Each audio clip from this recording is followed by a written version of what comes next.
And we are live! Hi, everybody! Let me check in. V, good to see, glad to have you. Umino, good to see, glad to have you. Raiji, good to see, glad to have you. Kiko, good to see, glad to have you. Kiko, thanks for the Archon. Enjoy your emotes. Ray Ray, good to see, glad to have you. Kirlea, good to see, glad to have you. Raven, good to see, glad to have you. Misako, good to see, glad to have you. Artemis, good to see, glad to have you. Lady, good to see, glad to have you. I hope everyone is having a good Saturday. Better for having you guys here. Rowan, good to see, glad to have you. Gunpla, yeah, Ray Ray's been doing a lot of Gundam model building. Turns out all it takes to get me interested in giant robot animes is to have them piloted by lesbians. Who knew? I knew, Ray Ray. I and everybody else who knows you. I'm slowly getting closer and closer to the end of ARR. Well, nice, Raven. I saw you were doing the Chrysalis earlier. Jordan, good to see, glad to have you. Linnea, good to see, glad to have you. Yeah, hi, Kira. Dr. Elliot, sorry. Hi, Dr. Elliot. Who is... Oh, here. Let me... I don't know why we're not friends already, C, but let's get that going. So, for those of you who don't know, we're going to be doing what we did last time, except for now we're going to be going through Stormblood. Because last time we did Heavensward, where we went through the music and figured out where all the musical themes were, for the most part. I'm going to actually go ahead and I'll switch off the music here. And I'm going to open up this. Let me see if you guys can see it. Yes, you guys can see it. Okay, cool. And also, that white light is very bright, so I'm going to go ahead and turn down my... there we go. Let's see, did I mess anything up? No, that looks good. What we did last... So, obviously, for some of the Heavensward with stuff, there were some things we have asterisks on that we wanted to review, but we'll probably do those in the Discord. If anybody wants to, we can talk about that later. In the meantime, what we're going to be doing is, like I said, we're going to be going through Stormblood. Now, I know we skipped over A Realm Reborn, but one of the problems with The Realm Reborn is it has like 200 plus songs because it's both 1.0 and 2.0. And also, there are some 1.0 songs that are not accounted for anywhere that I'm currently trying to track down all the copies of and making sure I'm not missing anything. So I'm thinking we're going to go retroactively and touch back on Realm Reborn. However, if you know any songs that come up in Stormblood or Heavensward or elsewhere that are actually references to earlier on in Realm Reborn, feel free to point that out. There's one I learned about today, one of my favorite dungeon songs, that is actually a version of another dungeon song that's really appropriate for a certain character. We'll get to it. But, in the meantime, let us get on to Stormblood. Let me check on you guys real quick. Infide, good to see, glad to have you. Tracy, good to see, glad to have you. Yeah, hello, Jordan. So, I also threw the PDF that I'm working off of into the Discord, so you're more than welcome to check it out there. It should be in general. But yeah. And then, if any of you guys have any insights on that you would like to offer up, don't be afraid to. Where? Ah, here. So, let us start with the first song, Stormblood. Storm of Blood. Also, let me know if you can't hear the music or you can't hear me. Let me know the balances.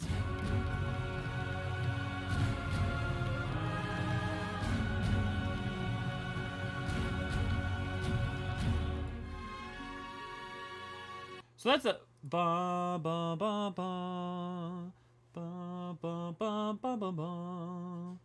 What technically is that here? FF1 OST. Let's look at whatever the OST for the original Final Fantasy was. Because is that just part of the Prelude?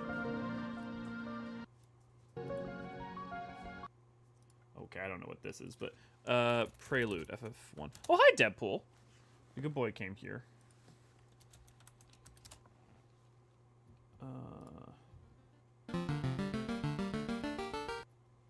That is just a one channel here.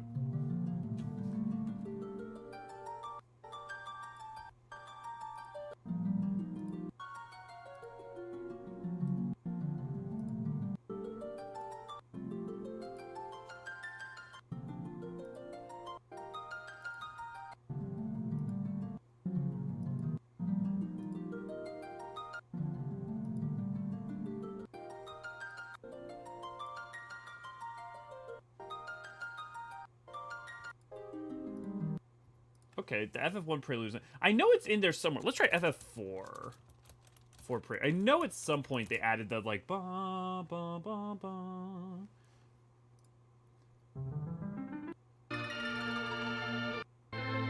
Yeah, okay.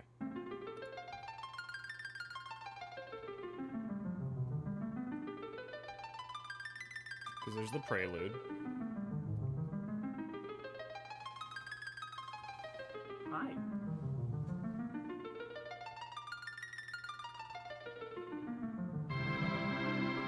This thing. Yep. Okay.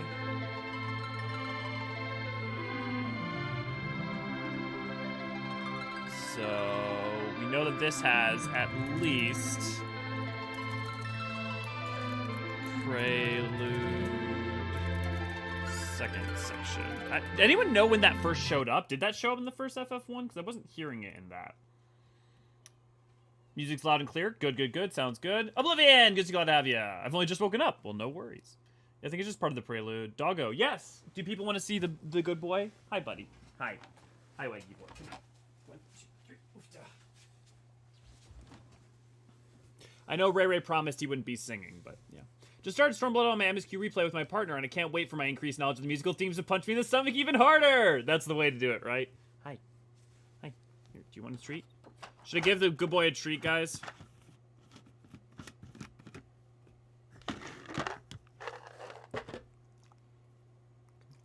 Gentle.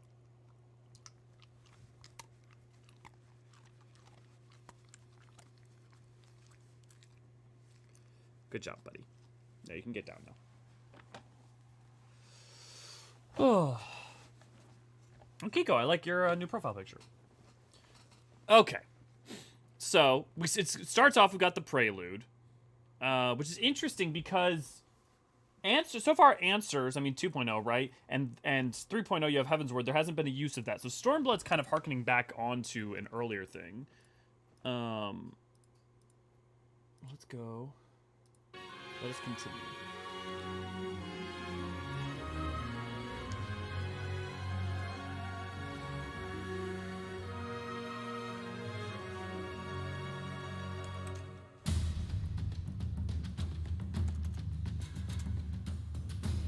I know this is the earlier part. This is like the fighting on the fist. Does this ever come back up again? I don't have any memory of like this drumming section ever coming up. I know it's supposed to kind of represent Ala Mhigo in general. But someone pay attention to this.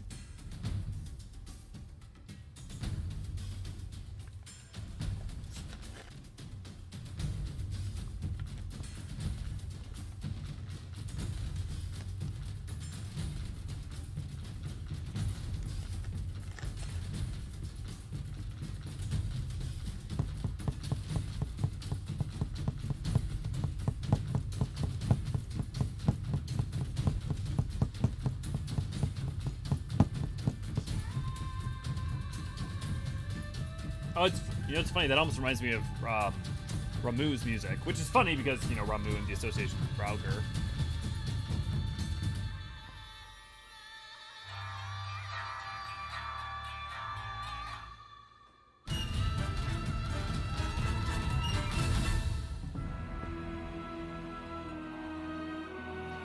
Prelude again.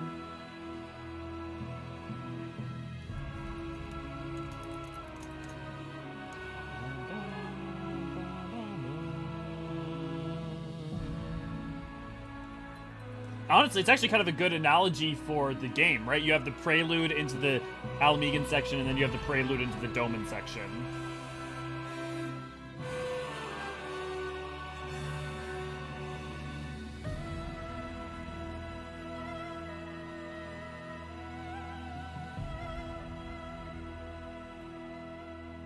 Quick, give me the shamisen.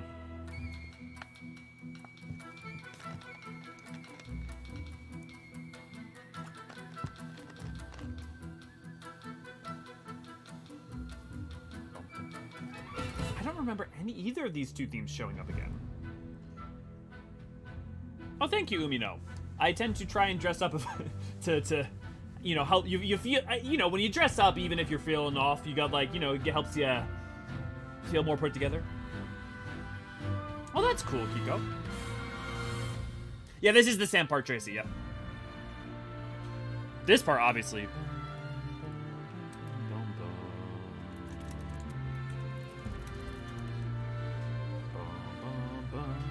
Now go for freedom. It's so crazy to me that that theme didn't have lyrics. Because this is nonsense lyrics right here. Until Endwalker.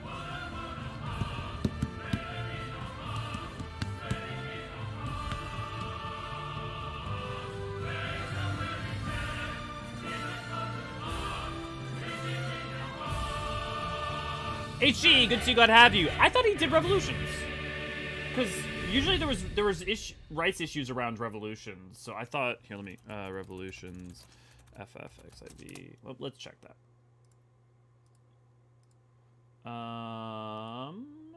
Written and composed by Nobuo Uematsu. Yeah, Revolutions was as well.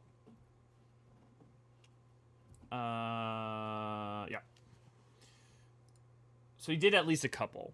But yeah, he did fewer and fewer things the longer the project went on, which makes sense. I mean, passing it on to Soken made a lot of sense. It was going to be a long-running thing, and, you know, also Uematsu was getting older. Okay, so now we've got Prelude. So now it's Prelude Long March, so it's just Prelude again.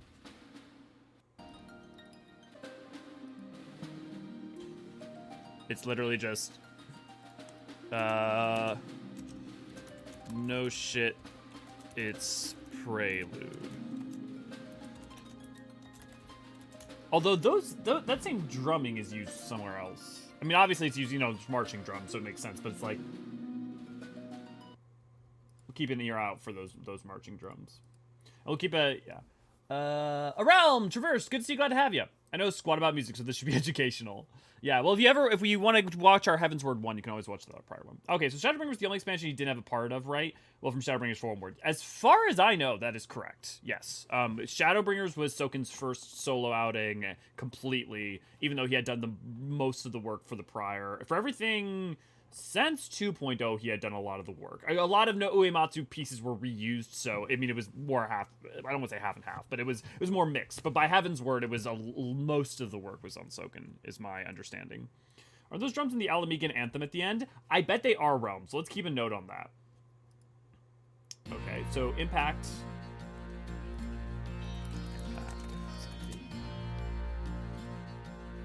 This is the Rauger's Reach daytime theme, and it's the Ala Mhigo theme. What was this thing? What have you have it set up for? Veil Source Wall. Okay, parentheses was where it's from. Not Veil Source Wall.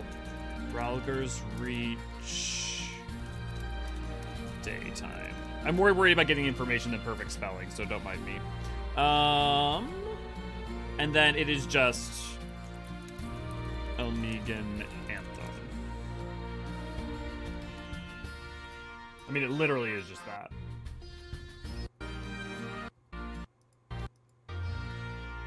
Yeah, okay. So moving on, we got Beyond the Wall. And this is the Fringes theme, I believe, right? Yeah, Fringes daytime theme. Fringes daytime theme.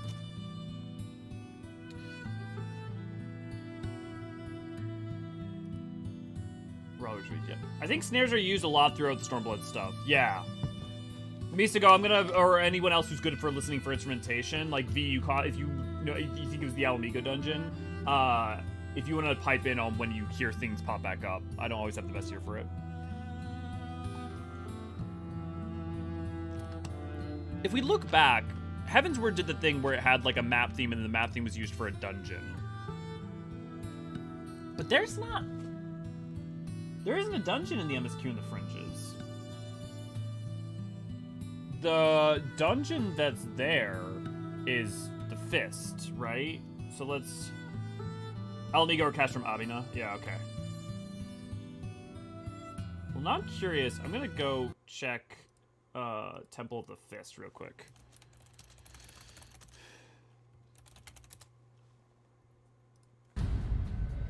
Because I'm curious if it's the same.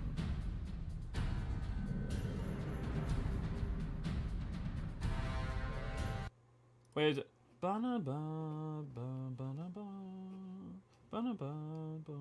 That is one of the dungeons.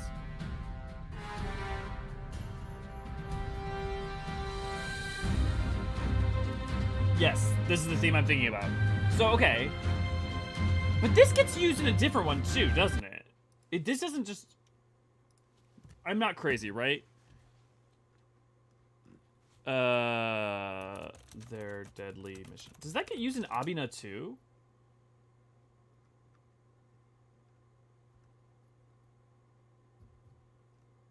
Or does that only get used in the fist? But I don't feel like... Well, okay. I'm going to keep a note here. Used in certain dungeons. We'll go back if we figure out which dungeons in specific. But I definitely know that song comes back up. Let's Abina OST.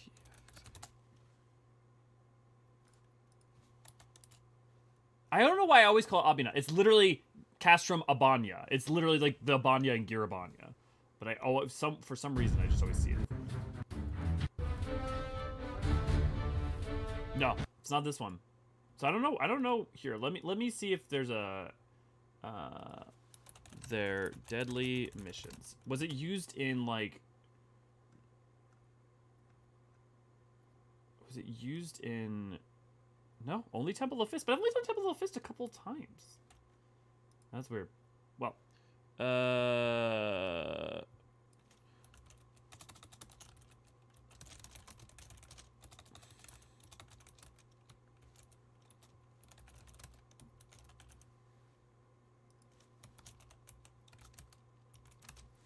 okay, so they continue. So one of the things we're realizing here, right, is that they're continuing the trend that we saw in Heavensward, where there's the maps tend to, whenever there's a dungeon on the map, it tends to share, it'd be some riff on that map's theme.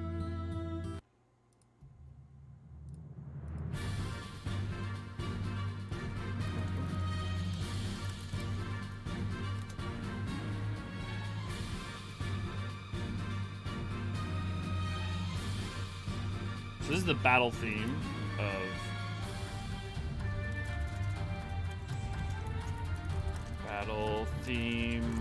Stormblood. So it's clearly got the like Storm of Blood thing in it.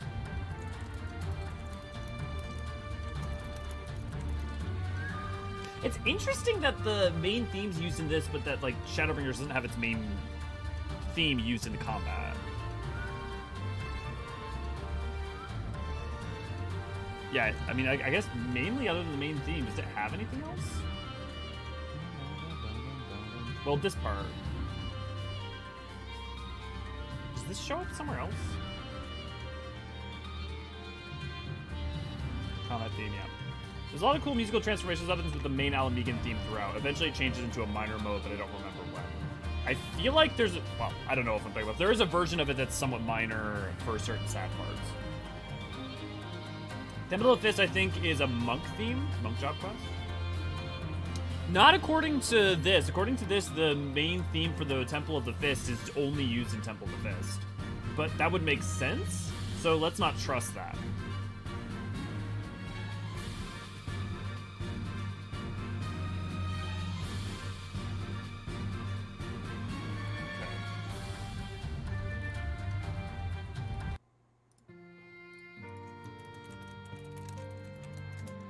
The Ala Mhigan theme again. It's just at Rulger's Reach nighttime.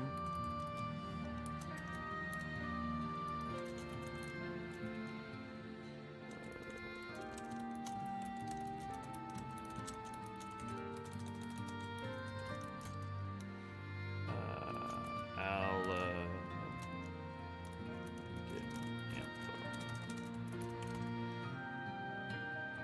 Okay, well check this out. So their deadly mission does show up in here. Like, very early on. But yeah, it says that that's the main thing that is... If anyone can find the song Their Deadly Mission somewhere other than Temple of Fist, please let me know. I wonder if it's in some solo duties.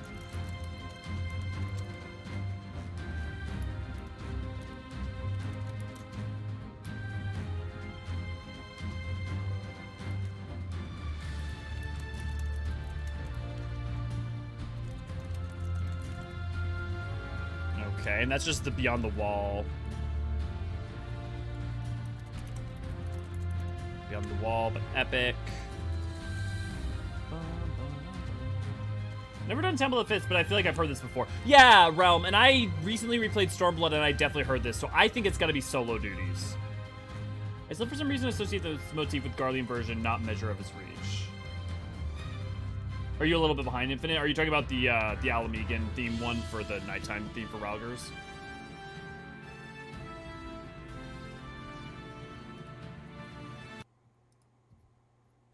Actually, here, I'm gonna pause that real quick. I'm gonna add a note.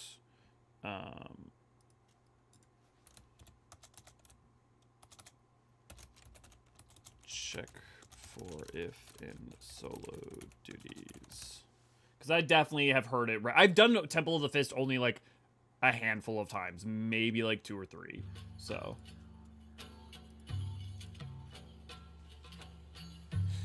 I never get in roulette or anything.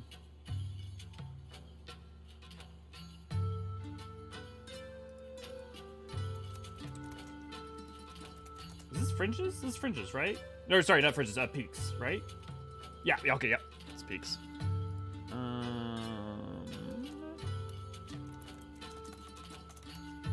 Okay, wait, so...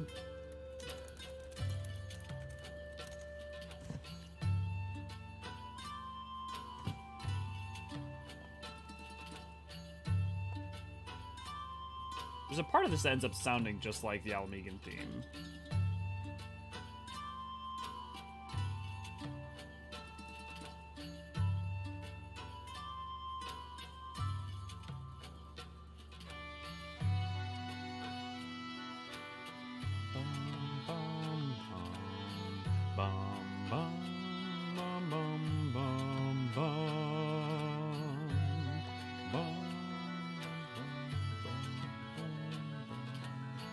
It's not quite. It's a little bit different, obviously. I'm just...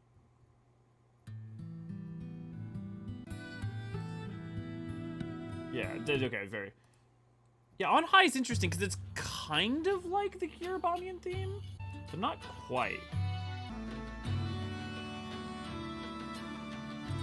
I mean, this is literally just the Eorzean, the Ala Mhigo theme.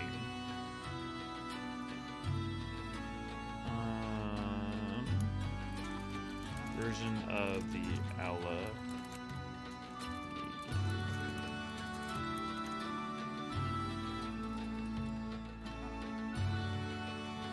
Yeah, co-opted by the... Yeah. Zenro, good to see, glad to have you. What's the difference between the Garlean version anyways? The lyrics, primarily. There's some musical instrumentation difference, I believe. Well, we'll see. But the lyrics are very, very different. I want to say it appeared in the solo duty in the locks. HG, yeah, that sounds right.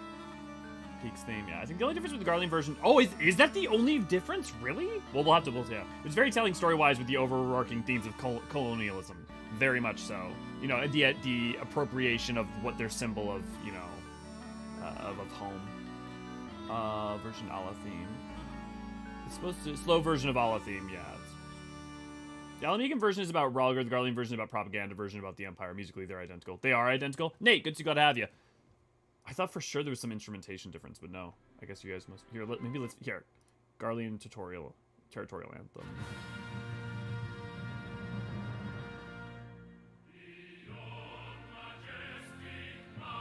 Here, let me pause. Let me pull up the lyrics for the... Garlean Territorial Anthem lyrics. Here, I'm just going to read them real quick. Beyond majestic mountains, across the emerald dale, on march the ivory standard, united we prevail. From distant shores of Othard to lakes of Aldenard, the light of mighty Garlemald, fore'er our guiding star. Beneath the lofty heavens, with tired hands we toil. In iron dewy clad our hearts, and cloudless are our souls. Yet every trial suffered, and every ally mourned, to bring us solidarity, our spirits stand untorn. Behold the boundless legions, whose wing embrace the sun, their fire rained down upon the land, until their course is run. By mercy of Lord Galvus, the pride within us all, shall we be granted victory, for glory, Garlemald. Compared to, Ala Mhigo Anthem lyrics. That's the Garlean. No, I want the Measure of Our Reach. There we go.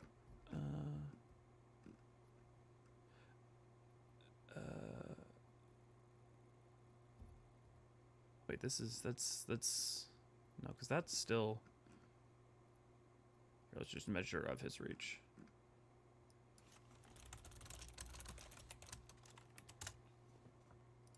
Yeah, there we are. That's why. It was because I did our reach instead of his reach. O come ye wayward brothers, bereft of hearth and home, beneath yon burning star, there lies a haven for the bold.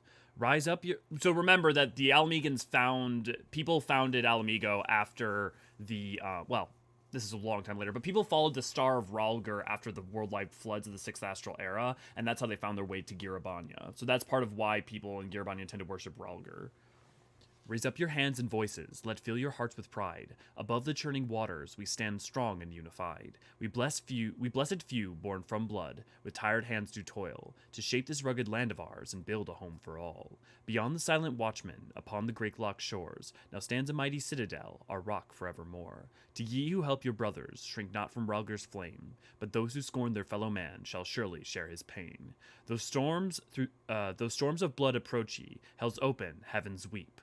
No goodly soul need ever fear the measure of his reach.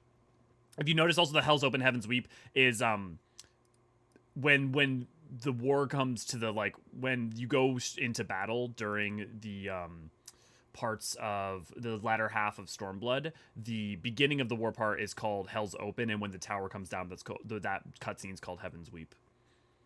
So it's a cool little thing they got going on there. Look here.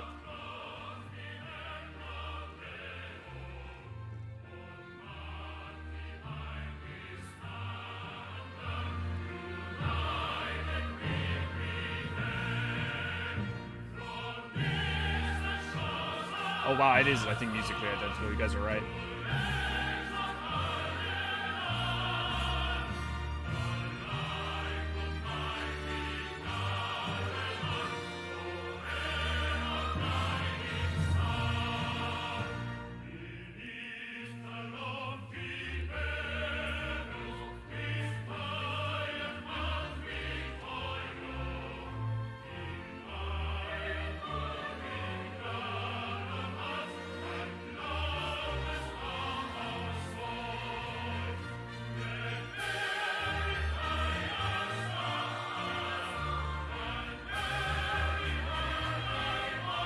I think the reason I thought the instrumentation was different is just because the way it's sung, the chorus is so wildly different.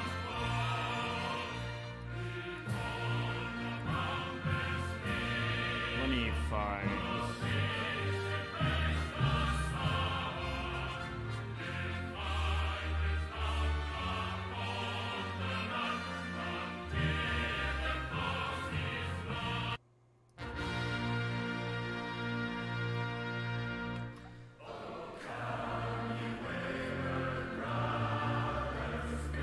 Yeah, I think the instrumentation is identical, you're right.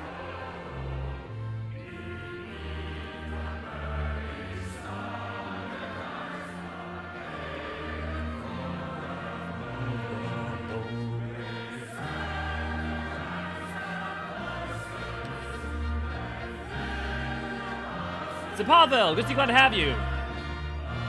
Yeah, I love them too, man, and I'm glad. Cool. Yeah, so we definitely figured that out. Just want to say thanks for the channel. Absolutely. Got to be running a 14 D&D soon, and lore videos have been godsend. Awesome. Well, if you have any questions, feel free to ask, and I'll try to answer them. Vocally, the Guardian version sounds like a communist anthem, all male choir booming voices. The Ala Mhigan version sounds like a national anthem being sung by regular people in the crowd. Yep. Yeah, and his refers to Rhalgr, the patron deity of Ala Mhigo. Yep. Yep. I knew the quest could have meanings. Yeah. Oh, I would say if you've never looked at quest names or even in the Unending Journey, the cutscene names, there is a lot that's stored there in terms of like really interesting context. Do we know if this version of the song was written to match the original version in canon, like an imperial composer type of thing? Presumably. I mean, that's like it's co-opted, right? Like, there's no way they weren't aware of like their co-opting of the song. Have you done Scale and Steel? Yeah, I just joined. So we did Heaven's Word last week. So we did Scale and Steel a while ago, but obviously we touched Scale and Steel more later because it becomes more relevant when we get to when it comes back up later in Stormblood. So no, we're just, last week's was Heaven's Word, and that video is still live if you ever want to check that out. But now we're going back through Stormblood, and we are very early on still. Let's go.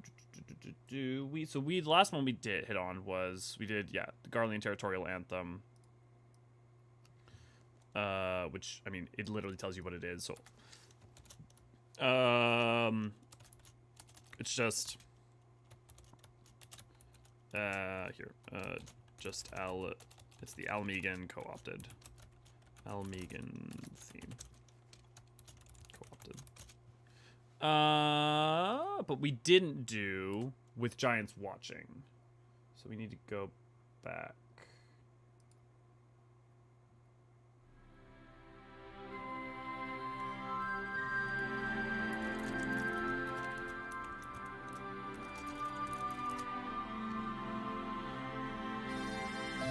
Oh, it's the town theme. Duh. I was about to say, like, I know this, but I thought it was a map theme for a second. Save space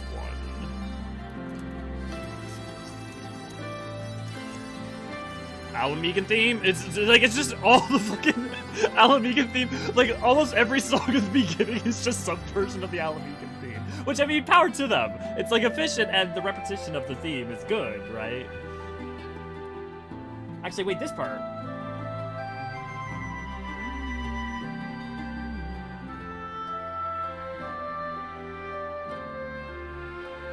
Now I want to go back and check real quick.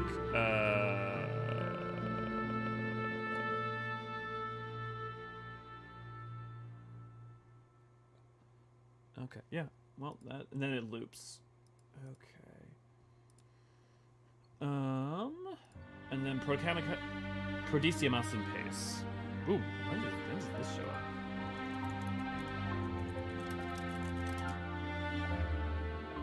Oh, wait, this is, I think, part of what, you were talking about. This is the Rhalgr's Ruin, basically. The sad version of the,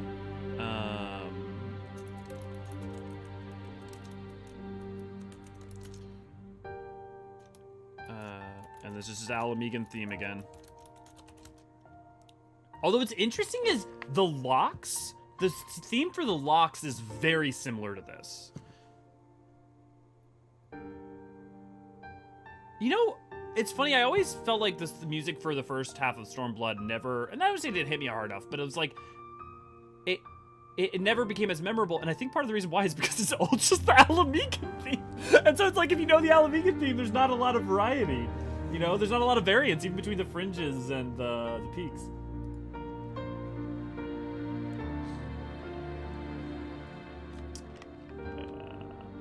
Characters in the game are singing it, so yes, 100% diegetic, yeah. So the Ala Mhigan anthem be considered diegetic? Yes. Explicitly, the Ala Mhigan theme measure of his reach is 100%, and I would say that the cutscene in which measure of our reach plays highly implies it's diegetic as well. Because it's when Xenos first arrives and everyone, all the ships are there and all the people are lined up. So my impression would be to say that both are diegetic. Yeah, there's other pieces in there for this song. For which one? I can't name, though, but the Ala Mhigan theme underlines most of the songs. Yeah, if anyone notices, I can tell that there might be small things I'm missing, so definitely let me know. Don't be started on the Dark Quest journal entries. Yeah, journal entries are a whole different kettle of fish, but definitely. Well, say the Ala Mhigan theme is great, and I love what it represents for Stormblood, but oh my god, I was so ready to be done listening to it after a while. Wait, it's all Ala Mhigo theme? Has always been Reload's Fists. Can tell you straight up what scales and seals it's. Well, yes. Yeah. I mean, yes. You're welcome to say when we get there, but yeah. I won't lie when I say I've been studying to try and find Lamitude 14 because I was thinking maybe making videos for them. Sure. I mean, that's kind of, yeah, what we're doing here, so. Here, let me go back real quick. This is one of the minor variants, but still the same theme over and over. Yeah. You don't spend that much time in Ala Mhigo either. Yet, relatively speaking. Well, you spend a lot of time around the Ala Mhigans and their plight in Girabania in general, because if you think about Stormblood split into 4 sections, it's split into the first, like, the problem is it's like section 1 is Girabania, section 2 and 3 are Doma, or Othard generally, and then section 4 is you know, Girabania again. I meant to ask, is there anything to look out for on a replay of 14? I'm on a Realm Awoken right now. Zenro, my friend, there are 1,001 things. Do you want to look out for things musically? Do you want to look out for lore things? I would say, pay attention to general metaphysical concepts, because the game goes to great lengths to establish them earlier on than you think. Things like the echo, what a soul is, the juxtaposition of what we perceive primals to be versus what the reality of what they are. I would look towards, you know, your foresight into what the expansions are about, the ways in which multiple expansions are set up far, far ahead of time. Just some general things. At least compared. The beginning of Pace had some other though, but can't say if it's used elsewhere. Yeah, but sometimes there's like a little bit of like a part of a song that's, you know, like this part may just be more the setup to getting it into the place rather than used somewhere else. But we can pay attention. Okay, Dawnbound. This is the Siren Song C theme, right? Yeah.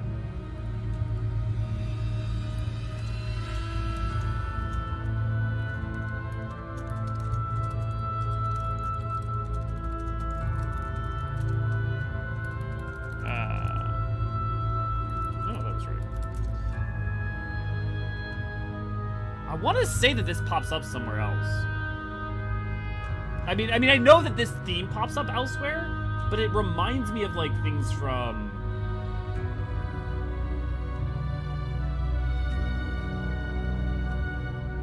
I got nothing. If anyone has anything, feel free to let me know. Siren Song, yeah. I don't actually know if it has a leitmotif. I've been interested in that for a while, so this will be good. Yeah, it is a leitmotif of the Linosia music. Well, let's see. Oh, it does sound like It does sound like, what's it called? On, I know the theme, on Westerly Winds, right? Here, let's pull up Westerly Winds.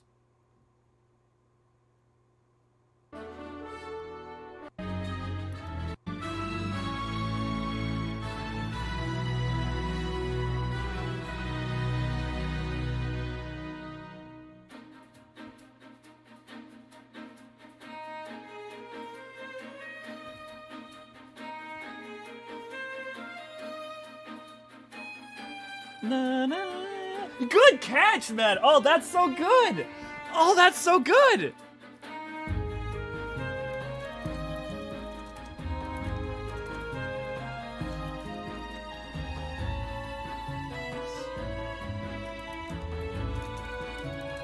Westerly Winds, but creepy. Here, let me slow it down here for a second.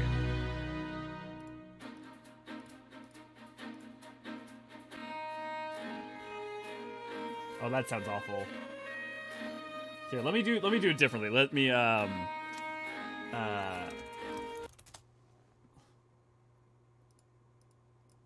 let me play the Siren Song C theme but sped up.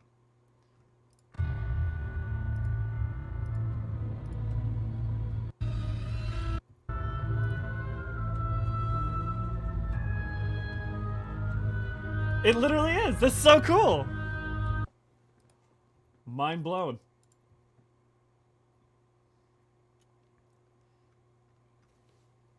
Good catch, Nate.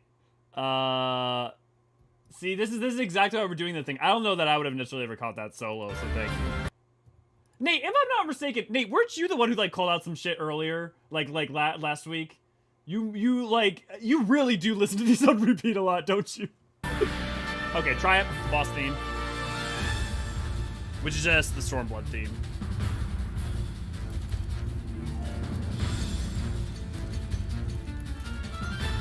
But does it mix anything else in it?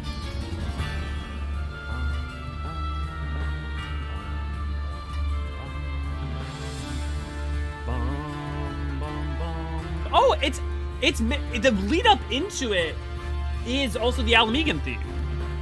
Yeah.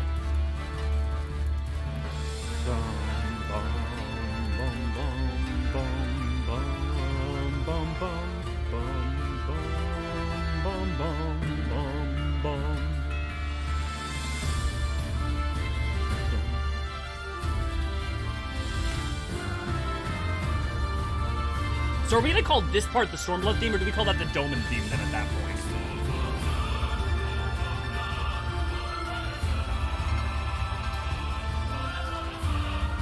I'm gonna add a note there for now.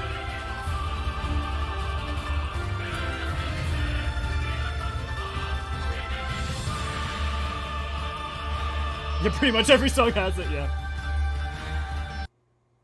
Okay, cool. Crimson Sunrise.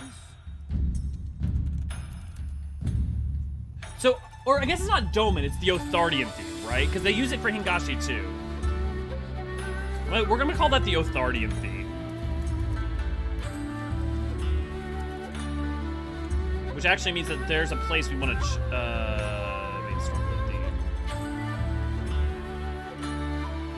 Looping in the deepest fringes. I'm gonna go back to that real quick.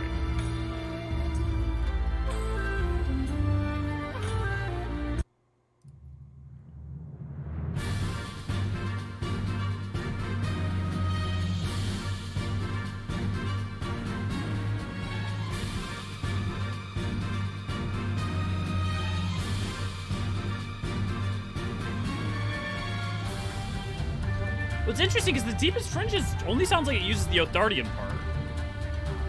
And I realize I'm using my own nomenclature that may not be technically the most accurate, but bear with me here. Because we have the Ala Mhigo theme, right? And you have the part one that's used in like Hingashi, Doma, like a lot of places.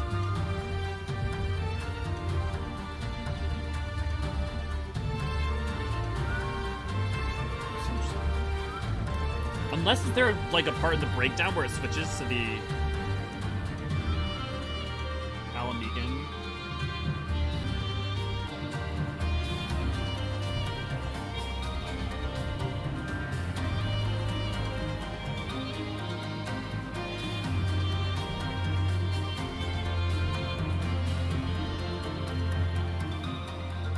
Is that? Wait. Is that breakdown? What is that?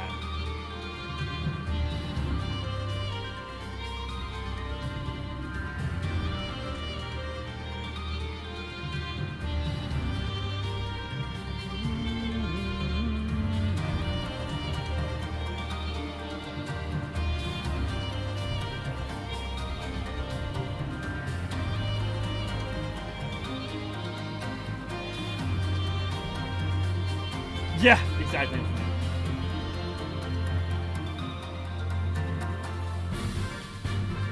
Okay, I'm just gonna go, for now, I'm gonna leave it on that.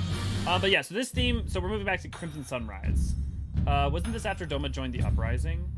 Do you mean the Uprising, like Hien and his father's first Uprising, or do you mean the Uprising later in the Stormblood? I think that comes from the Locks theme. Yeah, it did sound a little bit, Casey, good, I'm gonna note that. Good to see, glad to have you. Let me note that. I was like, that's not the Ala Mhigo theme as I know it, but I feel like that showed up somewhere. Check Locks theme. Yeah. So, Kugane Day, Othardian theme.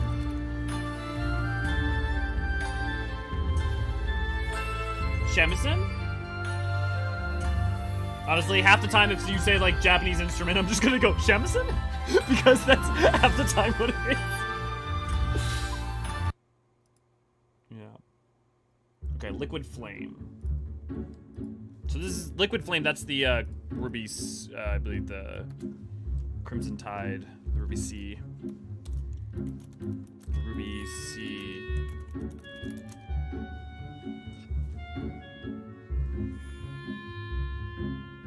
This isn't the same as Westerly Wind, right? No, this is different. It's just the instrumentation that is making me kind of vibe. No, I think it's just exclusive to this, but then the Ruby Palace, the Shisui of the Violet Tide, like ends up being a version of this as well. Ruby Sea theme. I'm pretty sure. I don't think this is anything else.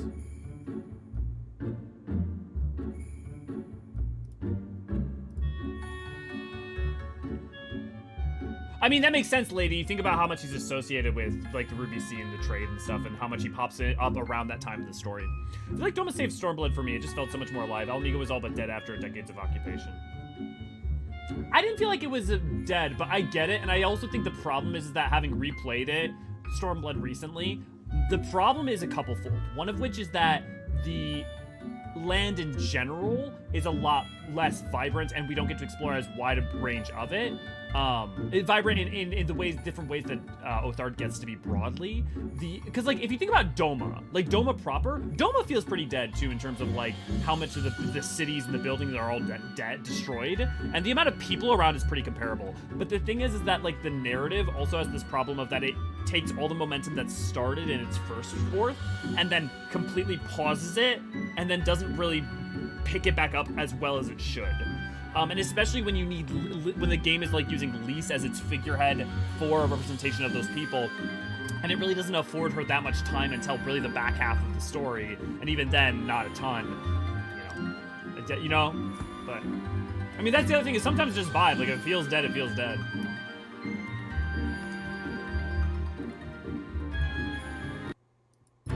Okay, Wing and Prayer.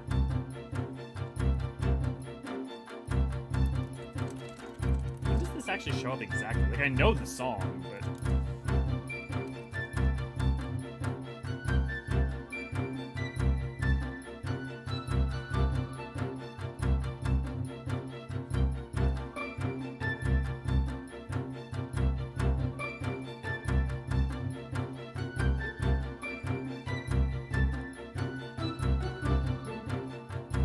I assume it shows up in the Ruby Sea.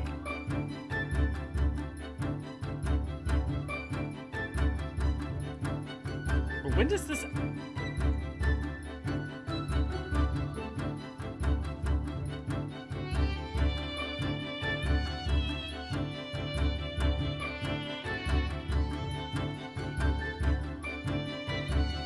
Oh, is it a tribal quest? Oh, is it the, like... Well, wait, I don't think it's the... Well, here, let's look up the Kojin theme. Although maybe you're right, Kojin theme ffXIV, because if we look up that and that's what it plays, then... No, because, yeah, it's Indomitable is the Tamamizu theme. So you guys said progressing it, though? So, like, during cutscenes? Is it the underwater? No, so it's not Tamamizu, it's not Sui no Sato. This plays when you progress the tribal quest. Yeah. Wing and Prayer is cutscenes? Okay, yeah. The song comes up when Alice mentions that Alfino can't swim. So it's cutscene specifics. Okay. As like a... Okay. It's interesting. There's been a lot more Stormblood songs so far. I think there's been 2, at least. I say a lot more, but there's been at least 2 that have been like specific to cutscenes and not a theme of it more that it's more general. Whereas like Heavensward seemed to reuse a lot of themes from A Realm Reborn that were less specific and more general. Is Wing and Prayer? It's not a version of Ruby Sea now. I think it's its own thing, right? Unless someone knows if. It kind of reminds me of like certain flight themes and other things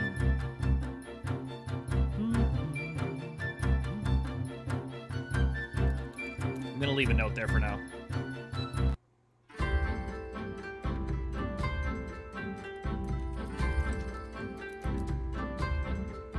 So this is Othard Town theme 1.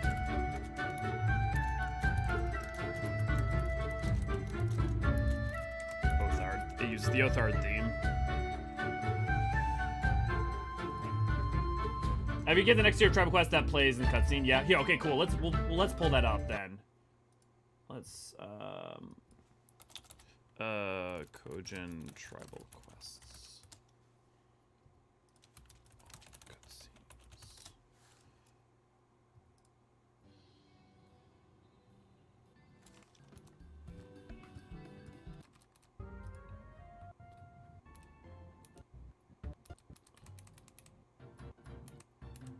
Ah, here we go. Yep, you're totally right.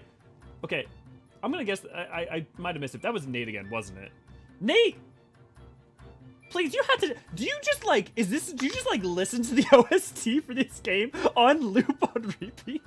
Like, that's seriously impressive. Have we given that starting motif a name yet? The Stormblood motif, or so we've given the Ala Mhigan theme is the Ala Mhigan side of it, and then we're calling it the Othardian theme for the Othard part of it because it's used in conjunction with Hingashi Doma, the step, like it's used in conjunction with Othard generally to represent Othard, right? Whereas the Ala Mhigan is representing Girabanya. So if you're talking about the cradle, then that we're calling it the Othard theme for now.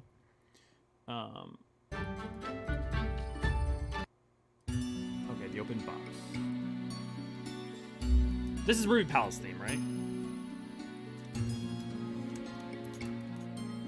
There's,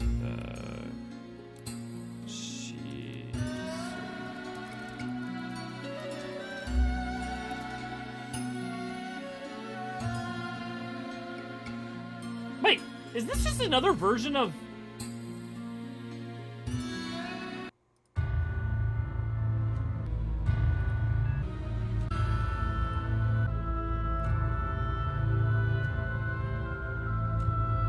No, it's not.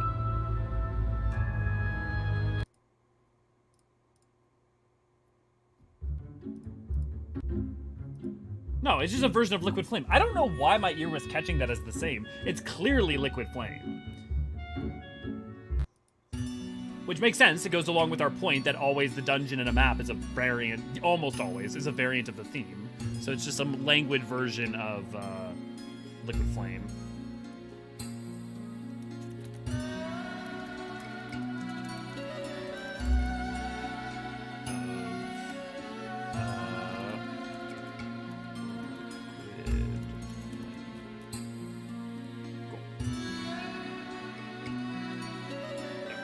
Yep, this is Ruby's easy. There's probably a reason. It almost always is, yeah. It made MVP of the stream, truly. I've been hitting Tribal Quest hard lately. I hear this song often. Well, your knowledge has been matching perfect, so it's going good. Damn, good to see you. Glad to have you.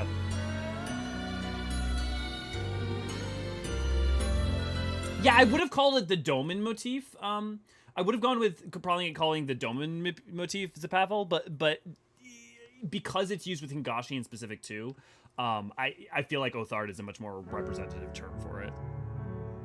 Westward Tide, this is the nighttime theme for... nighttime theme... Ruby C. Same as Liquid Flame.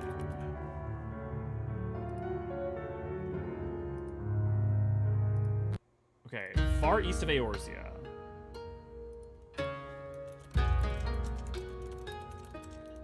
Is this ever associated with a specific map? This is just used more generally for, like, cutscenes, right? So that's the third song now we've had that's been generally. Cutscene song. Anyone have a good example of when it comes up? Because I know it comes up a bunch. Cutscene song when Eorzean's in Othard. And then it's just the Othardian theme, right? Because it's like, it's the same as the Hingan thing as this first part.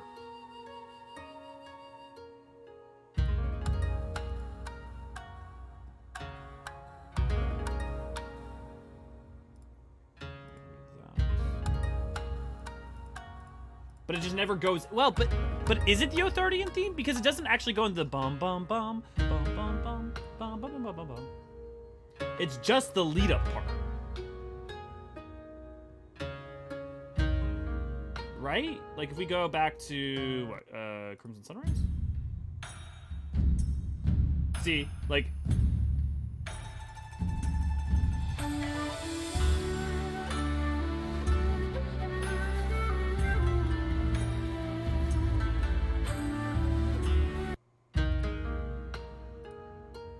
Unless there's something else. Yeah, exactly, yeah. Science theme is much more than Doman motif, I feel. Science? I don't know who this. My father, Pride, nah. Oh, I totally forgot to agree with that. Also Underwater. Yeah. Mother's Pride are the Doman theme, I would think. Jakey, good to see you, glad to have you. Science theme?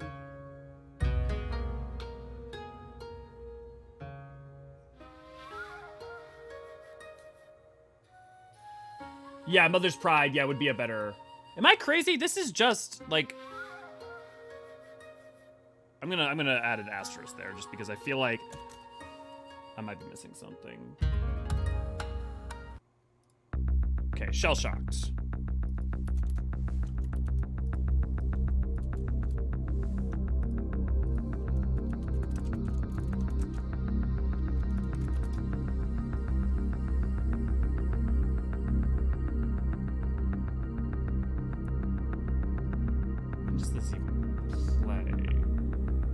Okay, so we haven't gotten into Doma yet when this would have played. Because...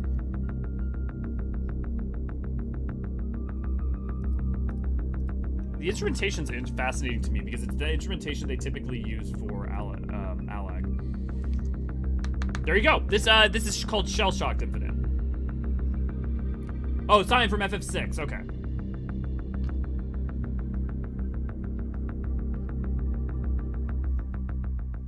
I'm so looking forward to replaying ffXIV with Neri because it's been so long. The one that plays when you're attacking the Isle of Beckle. Okay, that makes sense. I would say because it was gonna make sense. That would be the point when you're going in to fight somewhere. Beckle would be the only place that would make sense. That would be before Doma, but ways into the Ruby Sea post doing Shisui. Well, I guess Shisui is technically optional, but yeah. Steven, good to see, glad to have you. So that makes sense. Okay. Beckle fight, and then it doesn't seem to have really any. And even though people did music streams about 14, I'm very into this. I don't know that people do, but we started doing it, Steven, and it's going well so far. Displays in the red Kojin area, but I refused. Yeah, Beckle fight, yeah, but it reused in a few places later, yeah. I know it's definitely, I think it's even reused in Shadowbringers at a certain point in the Point X content. But here, actually, let me pause for a second, because I didn't realize the Doman motif was a reuse. When we get there, we'll go there, but here, let me, let's just listen to it. Theme ffXIV.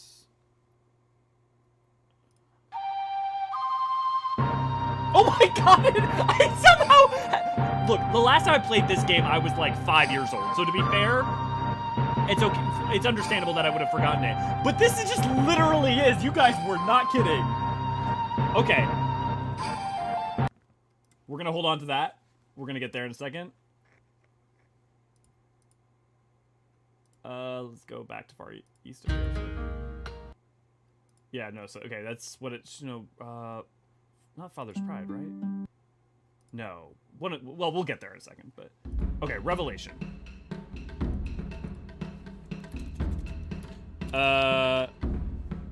Is Revelation is part 1 of the fight, right? Yeah. Susano fight.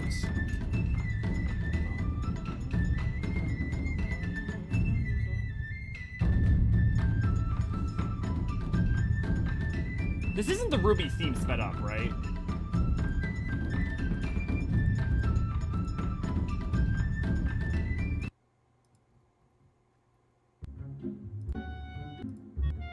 No. I mean, which makes sense if we hold on to like what's been true for like Ravana and Bismarck. Well, I guess Bismarck actually did have a version of the theme in it, but we'll come back. Revelation, Phase 1, Riot, Phase 2 at both ends, Phase 3. Revel! The seas part, for we alone. I don't think so, maybe slow it down. Let us revel! They play Shellshock and Endwalker too. Yeah, they do a good job. I like that they reuse stuff for quite a bit. Revelation, Riot, and at both ends are part of the same melody. Yes, yeah. Yeah, okay, they are the same, okay.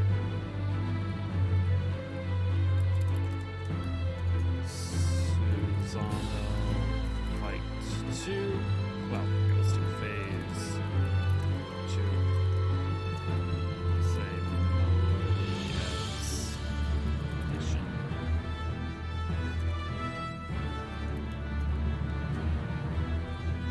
And then at both ends.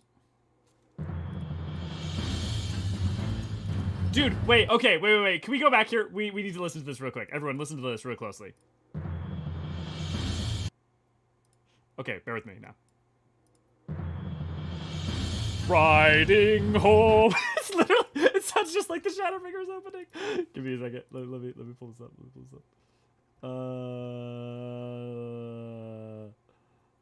Brave story.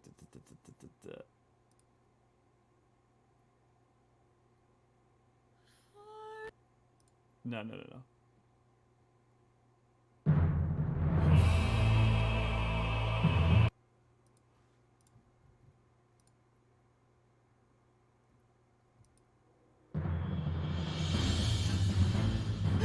It sounds so simple.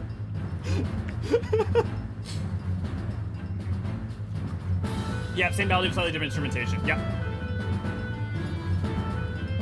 Try not to get, let's, I mean, like, definitely tell me notes and stuff, but, like, also let's try to, like, not get too far ahead unless, well, I mean, you know, fuck it.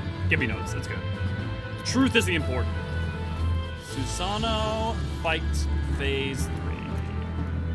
Same melody as rendition.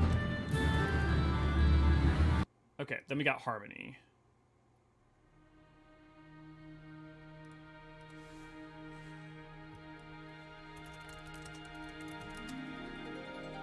This is the town theme, right?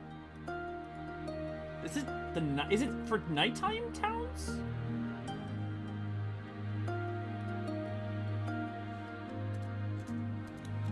This is the nighttime town theme, right? And what's interesting is it's the Ala Mhigo anthem. Let's see if it ends up adding the Othardian anthem.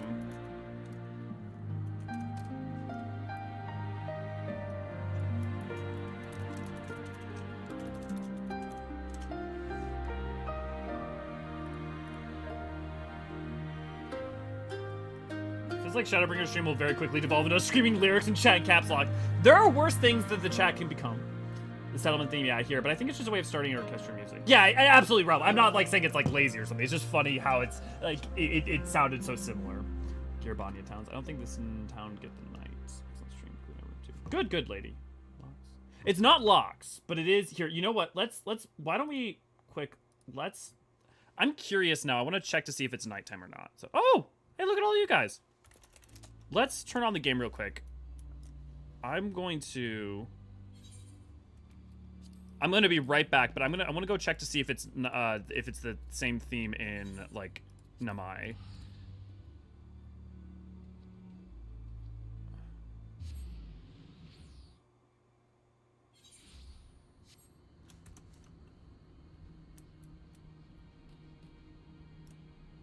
Yeah, it's in Namai too.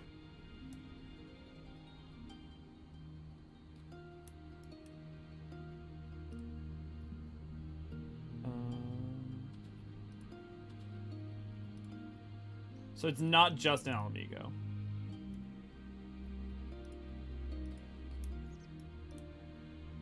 Looks like it's the daytime too. Okay, cool. So that answers that question. It's interesting, but let's listen a little more. I just want to see real quick if return while we listen. I don't hear any of the Othardian theme in it.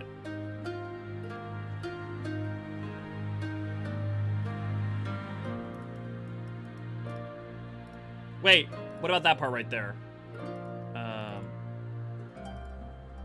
What about...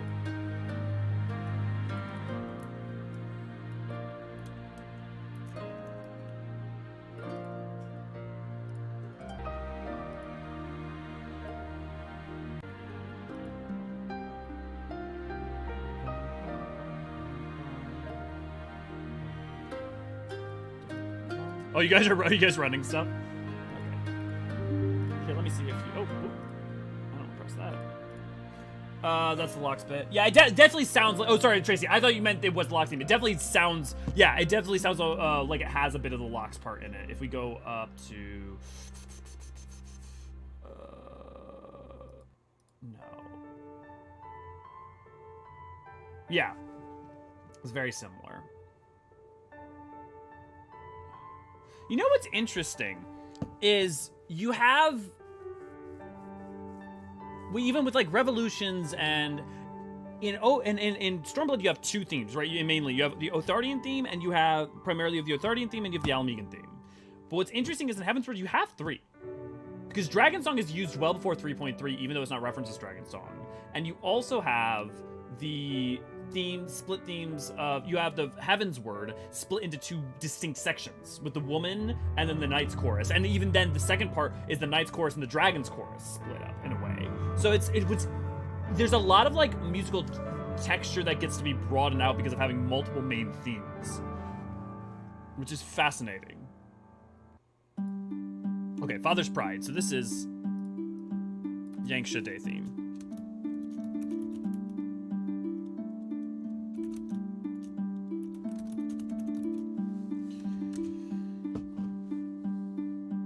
Which probably should be its own theme, correct? Slow typist. No worries, Tracy. No worries. We're farming some ponies. Nice. Thanks for doing that, V. Both the Yanxia songs are leitmotifs of the Yotsuyu's theme. Or is Yotsuyu's theme a leitmotif of their theme? Because HG, that Drifter, wouldn't that make more sense? Think about her as a daughter of Yanxia, and also as, you think like even in the placement of where her narrative comes in. Unless, does her theme come up beforehand? I guess I would still think that fundamentally the underlying theme, right? But if you're talking about Wayward Daughter, yeah, you're talking about Wayward Daughter. Yeah. Mother Pride and Mother Pride are the same melody. Yeah, so Zepathel, I think in every single case in the game, or almost at least every single case I can think of, please someone correct me if they know a different one, the nighttime theme is always the same melody. I don't think there's any exemption to that. The night and day theme are the same melodies of each other.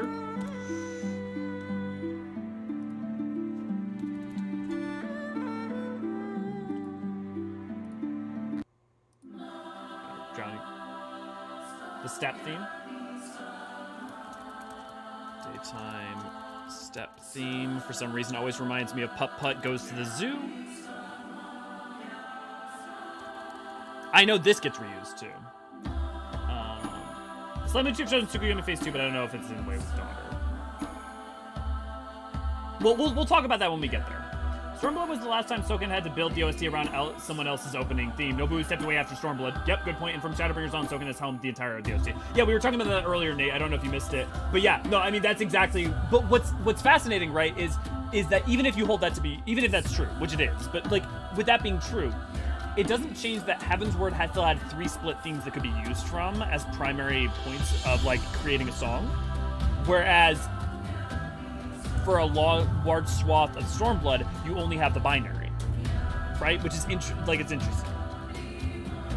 Sultana Dreaming. What about Sultana Dreaming, Infinite? Or we don't touch ARR. We're gonna go back to ARR because there's like 200 plus songs in ARR. There's so much in ARR to deal with. It's gonna take like a 8-hour stream.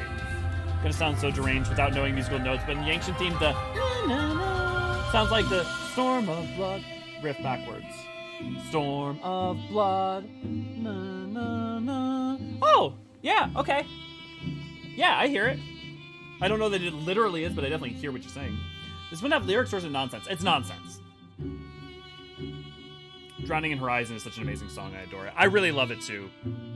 It's a really good one, and it really captures the theme of the step really well, like the step's vibe and its openness, and I'm a big fan. Wait, let's go back. What's that? Let me hear that again real quick. Okay, no, it's just the same. Oh, I didn't realize it's literally called Science Theme, even though no character probably knows who that's gonna be because it's. But I guess, I mean, it's literally the song, but you guys, yeah, the science theme. It's literally called that, which makes sense. I'm just gonna call it the Doman theme. I know there might be some umbrage towards that, but it effectively is. And originally from ffXIV. Thank you to whoever pointed that out.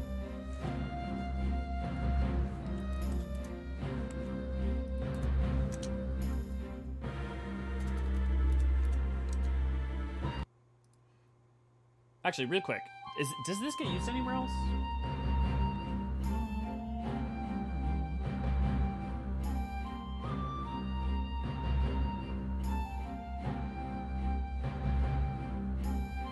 Is it the same as... It's not the same as Father's Pride, right? Or is it?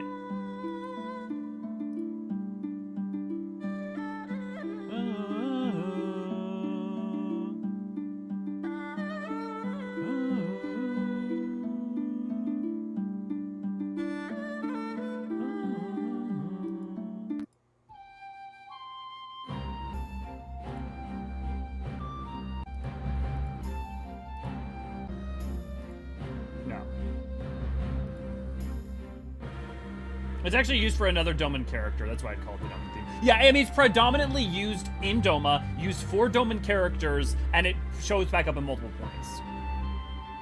Motif is a classic case of the daytime theme, nighttime theme. I don't believe it shows up anywhere else. The idea that the daytime, nighttime dungeon theme? Because that happens everywhere. That happens, like, on almost every map.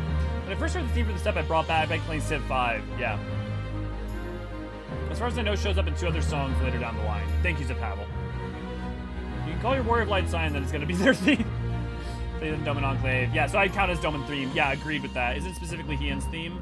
But it doesn't state itself as Hien's theme. But I mean, that wouldn't be it wouldn't be an unfair interpretation. I would say the fact that it's broadly used in Doman places, though, and also what Hien represents to Doma, means to me that I would say Doman theme would be more apt. You know, just for another Doman character. It's fun fact, Hien's dad name is Kaien. Yep, Japanese name of Cyan. Well, like, is it really Kaien? Well, then that's interesting. So it shouldn't be Cyan, it should be Reddit. Well, actually, localization isn't always the same. But then Kaien should have... Okay, yeah. Motif, anyway, yeah, it's in Wayward Daughter. Yeah. Is there an FF14 term like Simlish for nonsense lyrics? Part of me wants to call it Ancient Speak. No, because Ancient Speak isn't nonsense. But I know they have an actual language that's recorded somewhere like Dragon Age. No, the Ancients didn't speak nonsense. They actually did speak. Sounds similar, but with different instruments. Right, Jay, you could see what I do. With different instrumental, yeah. I think it's because it's Wayward Daughter. This part of this literally sounds identical to parts of Wayward Daughter. You know, I'm gonna do what I try to avoid doing, but I'm gonna flash forward a little bit.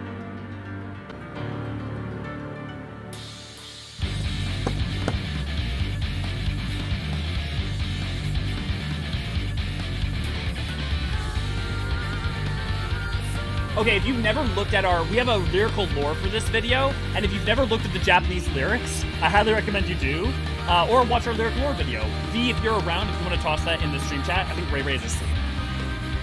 Or if someone else, well, actually, I don't know that a non-mod has the ability to.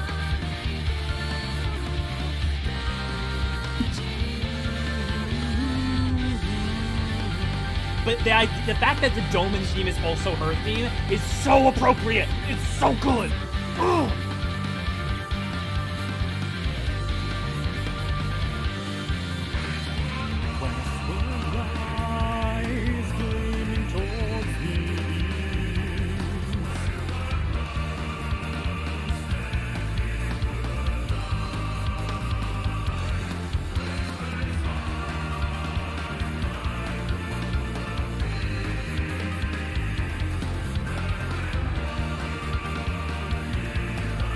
Okay, I've had enough of my jamming out.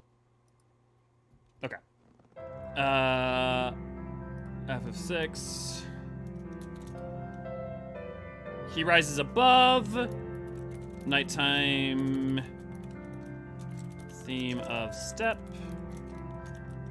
Same melody as drowning in the... I feel like there's such a missed opportunity here to not call the first one, like, he rises above, and then, like, the night one, she rests below, for, you know, like, the Dawnfather and Duskmother. I feel like that's a very missed opportunity. It's actually phase 2. We'll just things about it. Are we up to current content? I don't want to spoil anything. We are up to current content.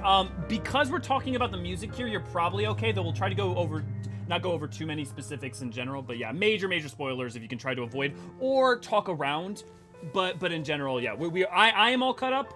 But yeah. Yeah, it's a great trial. The 2D's theme has so many Doman themes swirling around inside of it in all 3 phases, yeah. This is why Black, Gold, Purple Doggo Mount's my favorite so far. It's one of the most emotionally charged moments in the fight in the game if you're paying attention. Yeah, Nate, completely agree. Nothing has topped it, yeah. Nothing has topped it. There are things that for me have topped it. Or at the very least matched. No, there are some things that I have to say topped it. But honestly, topping it is probably like a weird thing to say because like the emotional landscape and range of 14 is such that something could be incredibly emotionally powerful and evocative beyond what it was, but in such a different direction that are they really comparable in the same way? You know? Localization of accessibly made Hien into Cyan, not Kaien. That would make sense. She has Yanksha and Nightbloom and Cyan's theme and Lucy. Yeah, we'll get there, Zapavia. We'll try to focus on where we're at now. Never noticed the male chorus sounds exactly like the Garlean anthem. Definitely reasons for that. Yeah. Yatsu's Doggo is my go-to mount on Ardbert. Lyrical lore for Wayward Daughter. Spoiler, one of the saddest songs in the game. Thank you, V. Okay. Most unworthy.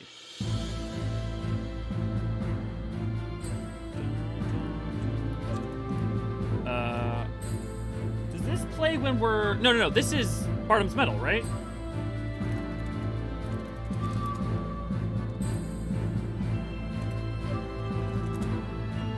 Yeah, this is Bardam's Medal.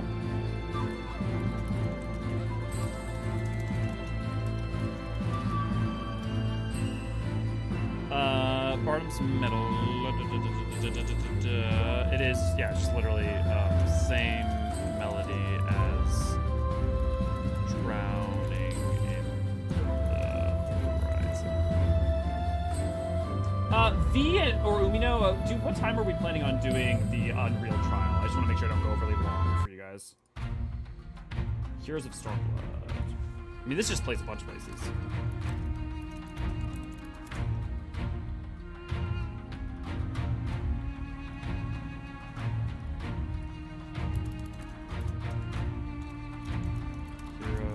Cutscene theme. It's gonna have the Ralger's it's gonna have the anthem in a second.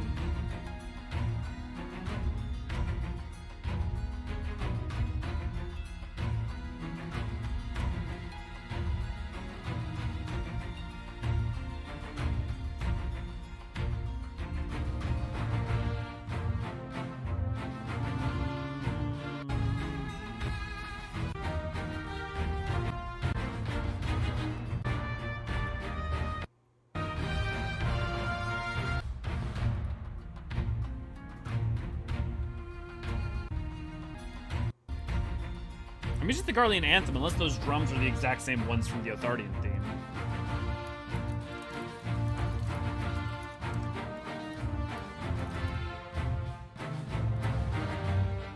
Is it Doman or Hingen? Which is what Doman? We got... Yep, continuing the thread. We got Chinese, Japanese, Mongolian inspirations game. I do wonder if they have any Korean inspirations. There are some in Doma. I don't AC, good to see you, glad to have you offhand, but I don't remember what they are offhand, but there are inspirations in Doma that are Korean in nature. Because you meet Ian there. Yes, Tim. I believe this is one of the measures, yeah. 7 p.m. CT. Okay.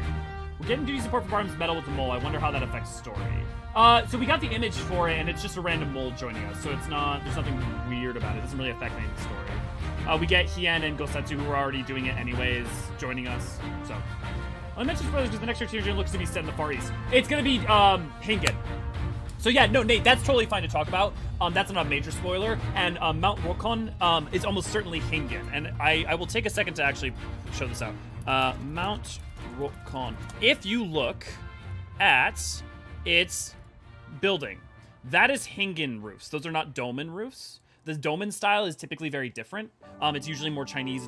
They'll sometimes use cylinders or they'll use red or this. So because of this, I'm pretty sure that this is going to be on either Shishu or Koshu in on Hingashi proper. Now, why we're invited there when they've been so, they've abstained from allowing people in, and especially with it being sort of like Edo Japan, is curious. Also, you look at the interior and it looks a lot like Japanese Zen Buddhist temples or Shinto shrine. Well, not quite like Shinto, some Shinto shrines, but like, so I think it's definitely it's going to be Hingashi. Again, as to why is anyone's question. I don't remember playing this in Othard.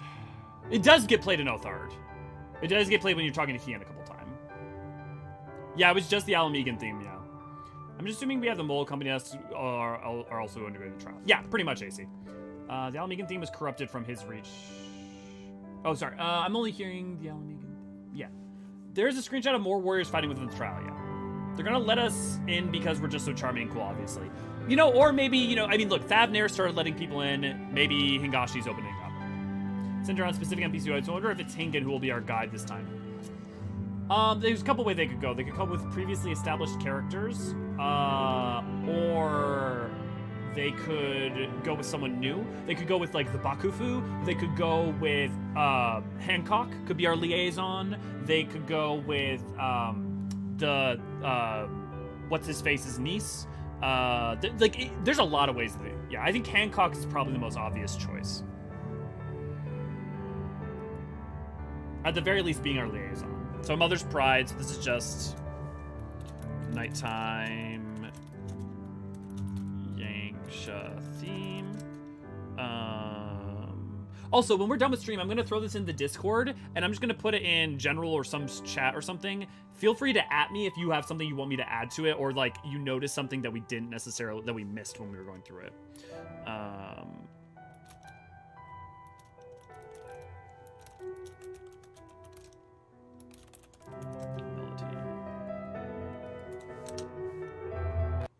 Gates of the Daryu Moongate. This is the Doman. This is Doman Castle, right?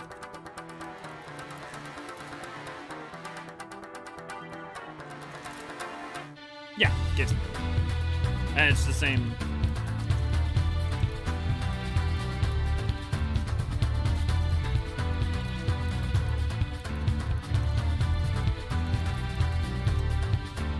Father's Pride.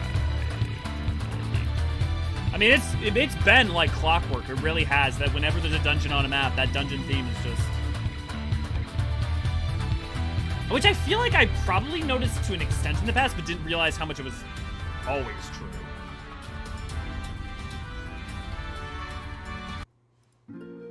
Parting Waves. Oh!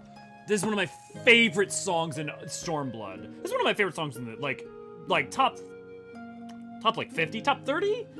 Top 20 maybe songs in the game. I love the way this is used with Gosetsu in the Nama Desert. It's so good. I love that cutscene so much. It's my favorite cutscene in Stormblood, bar none. I'm just gonna put a Gosetsu's speech on faith.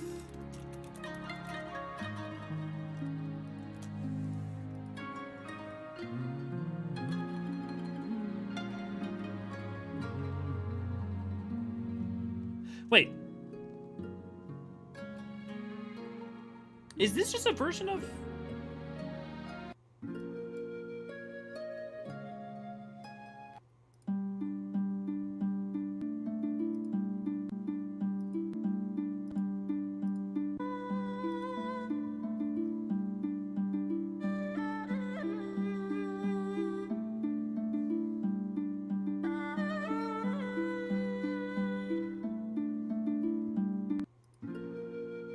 It's not. I don't think it is. Someone help me. Oh, yep. I wonder if it might tie into the Astro Geomancer quest set. Yeah, Tam, I was thinking about, I'm forgetting his name, Red Hair McGee. But I was definitely thinking about that for that would be cool. I would love if he'd show up at least. Dome music really captures the essence of Chinese style music, but I find it so peaceful it makes me feel tired. It's that chill. Yeah. The scene with Gosetsu was the first time I teared up in the MSQ. It might have been the first time. It was one of them for sure, definitely, Nate. I mean, the only other thing I think that would have rivaled it at the time would have been 3.3, or maybe 3.4 too. 3.4 hit me hard because of Ardbird's struggles, and you know, we did everything right. We did everything that was asked of us, and still it led to this. You know, speeches too. Pavel, what was the one thing I said earlier? Don't worry. I'm not worried about getting typing everything incorrectly. I'm going fast. I'm not necessarily looking. I can correct that later. Speech, not speech. You know what? That's it. I'm keeping it this way. Here, no. Let's go back every time I said speech in here. Okay, well, it looks like it's only the once. Well, that's fine. But no, guys, you don't have to.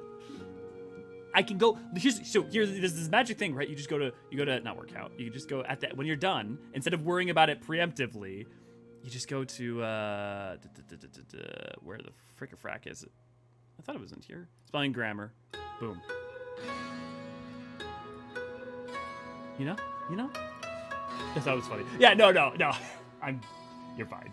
No, I appreciate it. Thanks for trying to help. Etho, good to see, glad to have you. Guys, Gosetsu's never gonna die. Either he goes out protecting Hien, or he's never going to die. Man shrugs off emotional and physical pain like no one else. If you've never read his short story, I cannot recommend reading it enough because it's lovely. It's very beautiful. First time ever in the game was not MSQ, but it was another moment set to the song where Musalsai died in Samurai Quest. Yep. It's a beautiful scene. I do wonder how Gosatsu got so good at Shugendo in such a short time. Well, so his short story kind of sets up why, but also if you think about it, his wisdom and his like samurai yaijutsu in 14 still requires ethereal like processing and like the ability to like control one's ki. So I think it's not the craziest thing. As much as you'd be like, well, one's swordplay and one's like healing and staff, the fundamental tenets I think aren't so dissimilar as you would see. Since this is YouTube, we're contractually obligated to say like and share and subscribe. Though if you're commenting, you probably are subscribed. Thank you, V. Kuge and I. Yes. Yeah, no, Zapavel, you're more than welcome to roast me. Just don't be shocked if I start acting extra. So yeah, parting ways. Yeah, Crimson Sunset. Nighttime Kugane. Whoever said that, you are correct.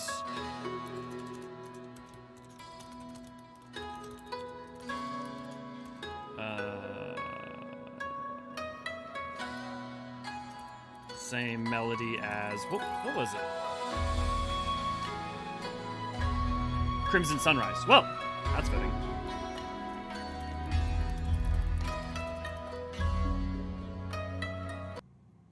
Okay, Deception.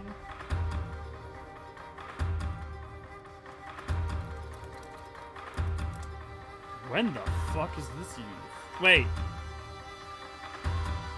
Is this the Kugane Castle theme? Yep, that's what it is.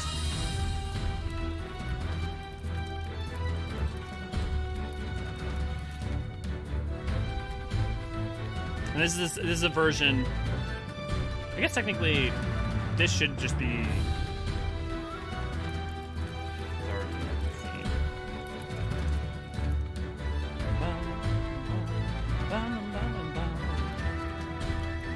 Okay, this is also the Othardian theme.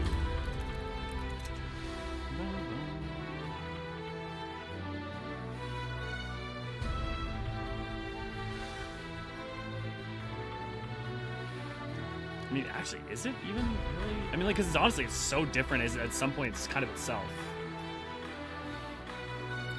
I mean, but it has the Storm of Blood in it, you know.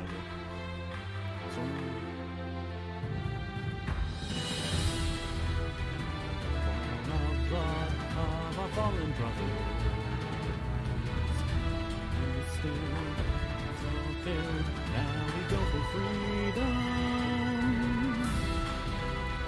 Yeah. Okay. So it is the Othard.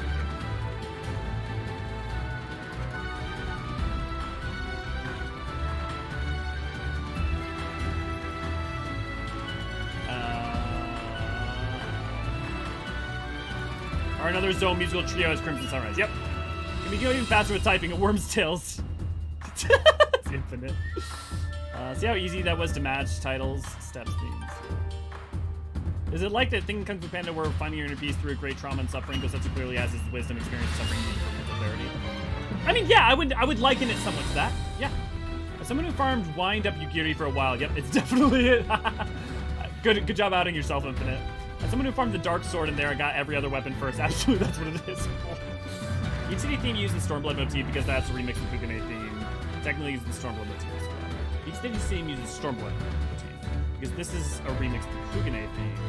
It's technically the Stormblood. Yeah, so we've been calling the Stormblood theme Othard because if you actually listen to the Stormblood uses both. So we have to specify the Ala Mhigan theme and the Othardian theme because it doesn't always use the Stormblood theme, which would be actually using both. If that makes sense. So that's why we're delineating the Stormblood into its two sections. Othard theme, yeah. Yep. Okay, Hope Forgotten.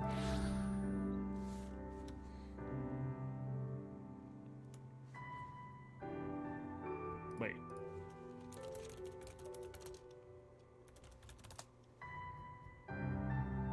Oh, it's the Fringe's nighttime theme. Right, because this is when we return. Wait. No, this isn't. No. This is the Yanksha, isn't it?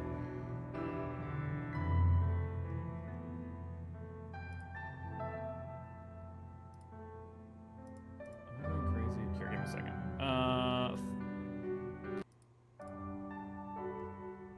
Yeah. Okay. So no, it's not fringes, but I know you guys are probably yelling at me what it is right now, but I'm gonna see if I can get it. Okay, where's it drop from? Wait, this says it's the nighttime fringes theme. That can't be right. No. Okay, it is the fringes nighttime theme. Okay, give me a second. I'm going crazy.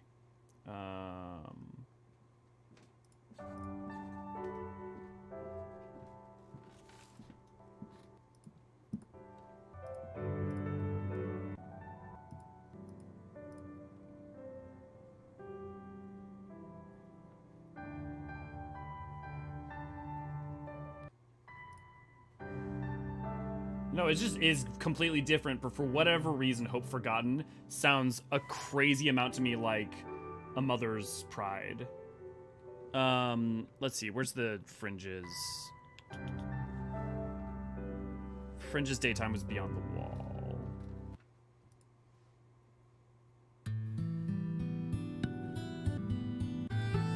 Yeah, so yeah, it is. I don't know. I mean, obviously I think the piano is very similar, so that's probably what's tricking my ear.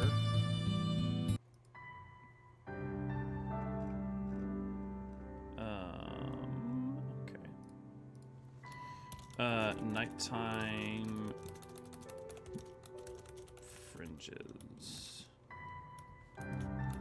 Same melody as Beyond the Wall. Okay. And let's see all of you guys yelling at me. Yang shows Mother's Pride. Yeah, this is the fringes. Yep, this is the fringes. As a ninja, how good are we compared to someone like you, Gary? I would say comparable. I would say comparable, though, with a greater baseline amount of strength. Technically, we're probably on par or inferior slightly, but we're much more powerful from, like, a raw standpoint. Stronger, yeah, stronger by being virgin. I farmed so much at night in the fringes. What were you farming? Where were you at? Pretty much every single night theme in Stormblood is piano, so they do sound very similar. Oh, have a good one, Misa Go. Hopefully you come back to us. Beauties of Good Wilds.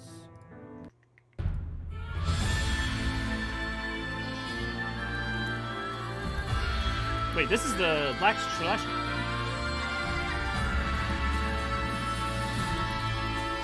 I mean, if this holds true for last time, Bismarck technically had part of the main theme in it.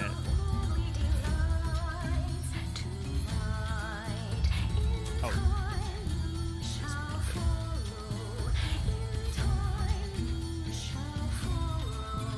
Here, let me pull up the...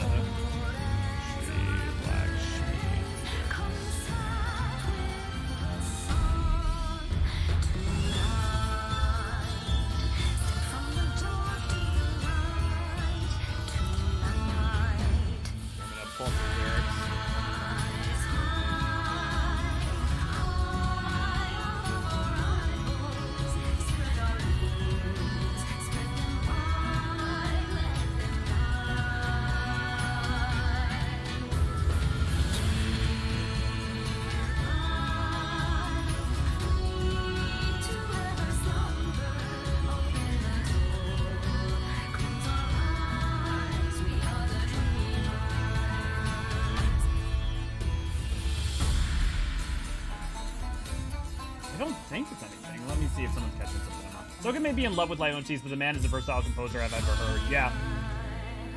This song is totally Bollywood, yeah. Yeah, I have no clue if there's a motif in it. I don't hear one. I'm gonna add a note, just an asterisk to review it. I can't fix her, but she can ruin me. Oh, it's the bosom fight. I mean, look, you're not wrong. I can't be mad, you're not wrong.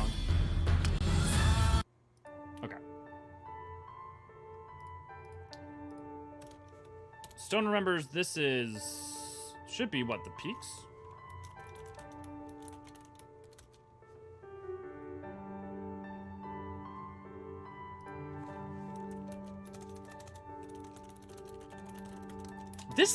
This also sounds a lot like Mother's Pride. I'm not crazy, right?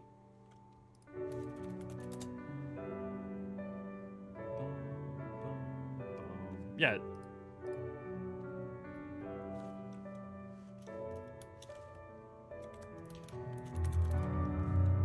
Like, the peaks, the fringes, and Yanxia, all themes all kind of sound kind of similar.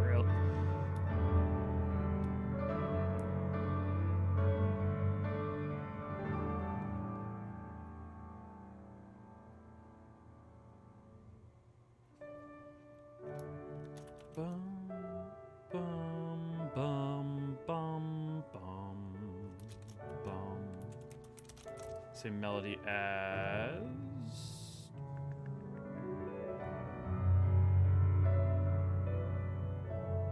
On High. And honestly, the On High is very much like a version of the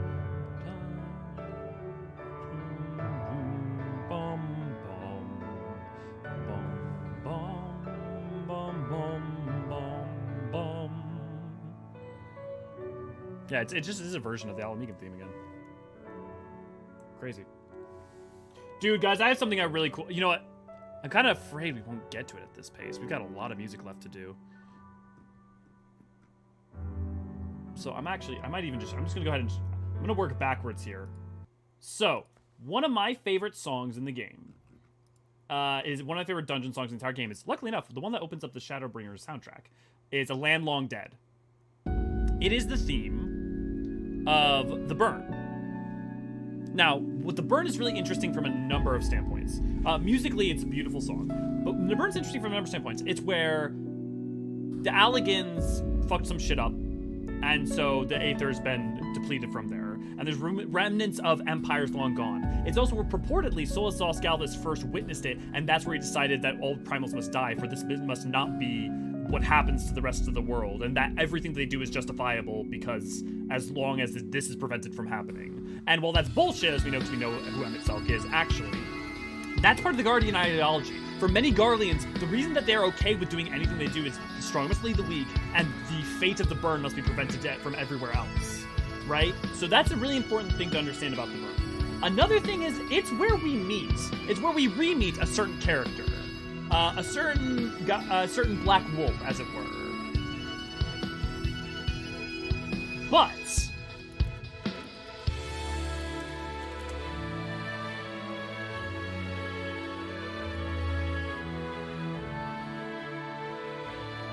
play this music for a second.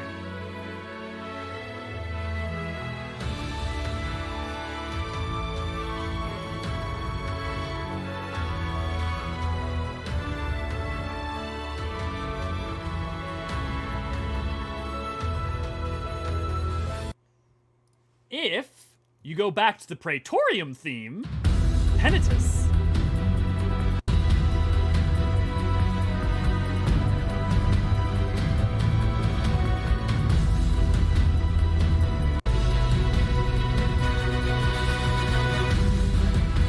Bum bum bum bum bum bum bum bum bum bum. It's the same thing! They foreshadowed Black Wolf with the music in fucking and then it gets even better because we got oh my god, it's so good.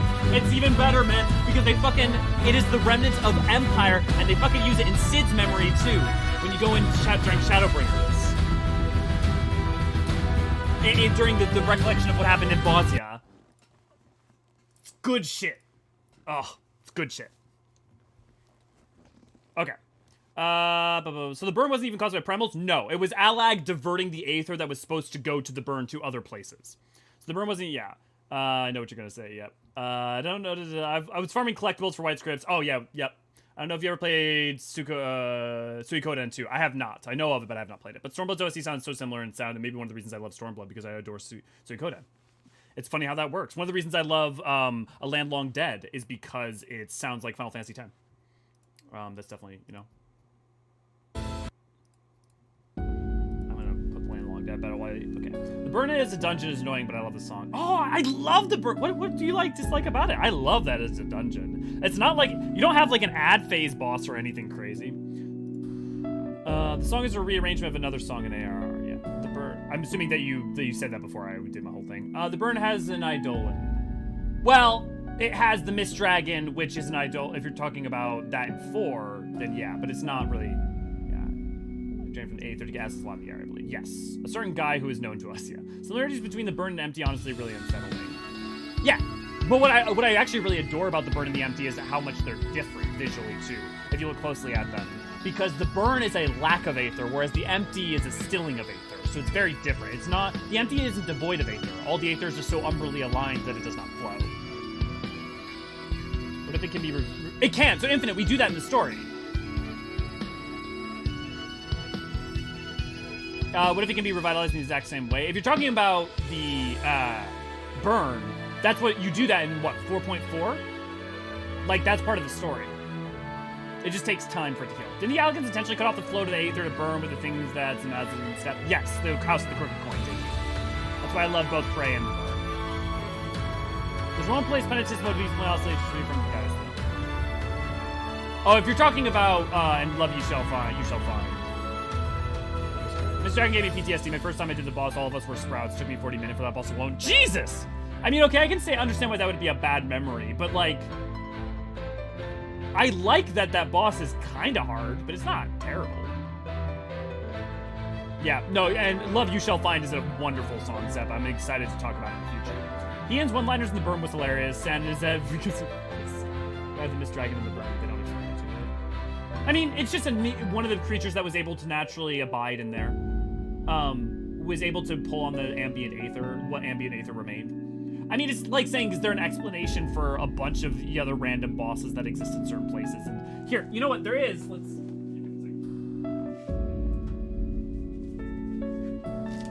Actually, there may not... I think this only goes up to 4.3. If not mistaken, the Burn is 4.4. So it may not be in here.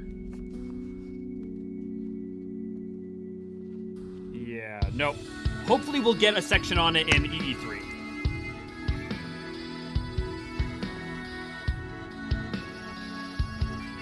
Yeah, Burn is 4.4, yeah. Dust Dragon does not sound cool enough in this Dragon. It's a reoccurring FF creature, yeah. Old roommate took my copy of 2. Oh, that sucks. Yeah, that happens a lot. I mean, not in their defense, but, you know, at least it wasn't like an intentional... I love that we went back to the Empty. Have you played Eden? And if you mean, like, going back to the Empty after Eden, sure, yeah. Referring to the 4 with the Hydaelyn thing, so whose mother did we kill the movie? Well, no, so AC, I think that the problem there is 14 takes an idea, takes things from other things and reinterprets them, right? So just applying the exact same rule set to the Mist Dragon as to other things in past games, I think is the erroneous thing to do. What you want to do is just like look at it in terms of how it exists in the game here, and how it exists in the game here is it's probably just a Scalekin, that or potentially maybe an Ashkin. On the lady, is there any way that you can try contacting them? I mean, maybe hell, you never know. Okay, let's get back on track.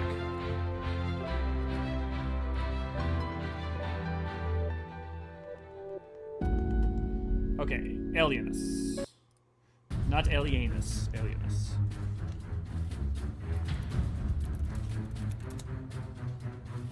This is a Castrum Abina theme.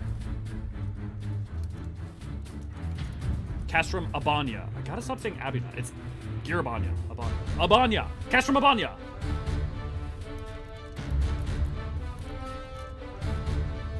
It's the Ala Mhigo theme again.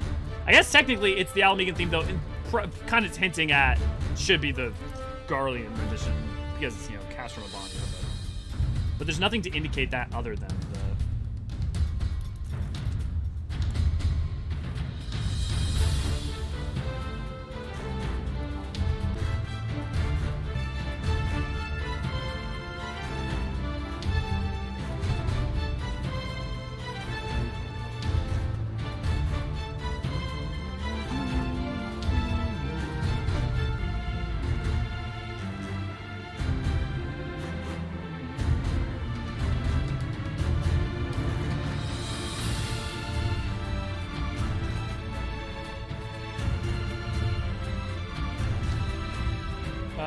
housing in after Eden the Empty, wasn't it to be called the Plenty or the Full at this point? Well, but the Eden's not fully restored. It's going to take decades, if not centuries. Or maybe they did AC. See, now I'm just being your devil's advocate. Yeah, Peaks theme. Another member of the zone. Was there any difference between the Peaks theme then and the the Ala Mhigo theme? Because I mean, it is the Peaks theme, but the Peaks theme is just the Ala Mhigo theme, as far as I'm able to tell, right? Here, let's pull it back up the Peaks theme to see what the difference, what difference there is.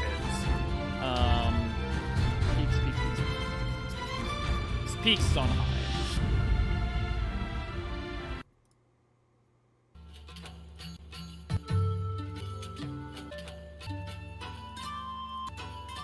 I guess the primary difference, right, is that it's the Peaks theme, but it spends a longer time on the repetition at the beginning to an extent. Here, ignore the singing, but...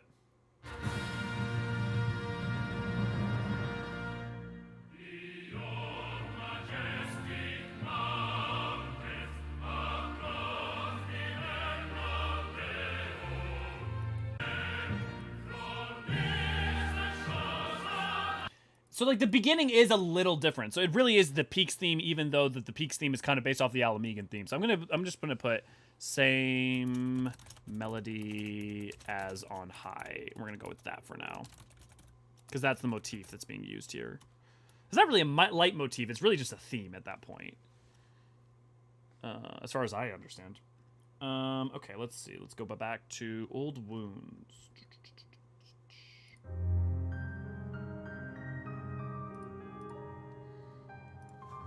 Is this just locks? This is locks, but is this locks? This locks nighttime. Interesting. What happened with the daytime thing? Nighttime.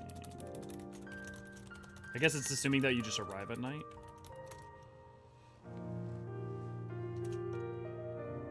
Zepavel, didn't you have a comment about, or some of you guys had comments about the locks theme and where it shows up earlier? Wouldn't it take a lifetimes for the empty to recover after Eden? The impression we're given from Reen and from other sources, for instance, with what happened in the burn, is a lifetime would be a pretty safe assumption. Instrumental sounds pretty Garland to me. The booming drums, for example, yeah, comes into play. Probably not. The burn is much smaller than the empty. Yeah, except for I would point out that the empty had an active efforts of on a large scale reconfiguring its aether, whereas the burn just has aether seeping back into it. So I don't know that the timelines would actually necessarily be that different. Maybe the instrument makes it sounds more like Garlemald or not, like more big orchestra sounding references for Garlemald. Yeah, Realm, I definitely think so. I definitely think there's something there. You better heard it. Infinite, if you want to go listen to it and you want to tell me where you can find it, just because we have to move along a little bit, I would love to. I didn't hear it, but yeah. Old Wounds, Song of Salt, Suffering and Liberty to Death is another musical soundtrack. So Bavel, you can drop. You don't have to worry about communicating the day, the night, and the dungeon stuff, because that is already a given. I'm more talking about if people something that's not, the trios are clear. The trios are only, it's only interesting to point out something about the trios of the day, the night, and the dungeon if they actually don't do it, Perfect, thanks, Infinite. Well, seeing as the music in, if you ever go to the music in Eastern Thanalin, in Costa del Sol, if you hear the maraca sound in there, that is actually Soken with a ramen cup and paper clips inside of it making that noise. So, salt shakers definitely can be used as an instrument. This shows up somewhere else earlier. Bum, bum, bum. Bum.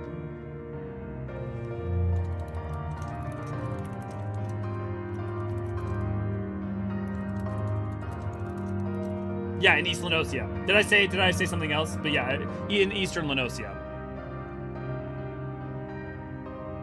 Did I say Eastern Limsa or something?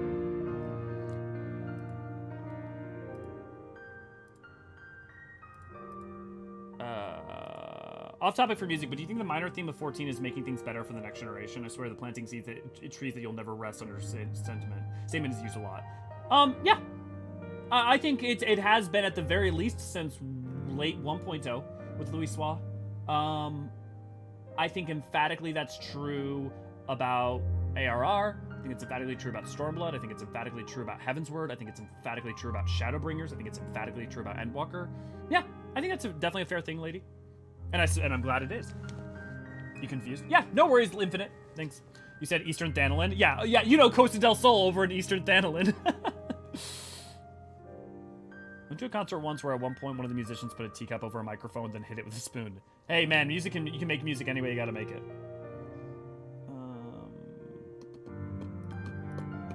Okay. Songs of Salt and Suffering. This is... No, this... Yeah, it is. The logs. Let's just double check that. Yeah, Songs of Salt and Suffering.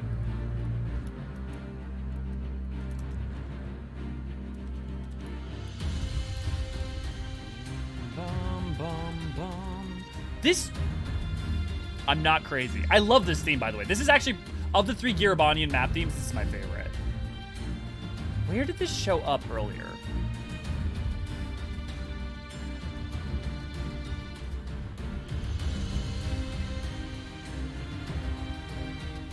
Their deadly mission.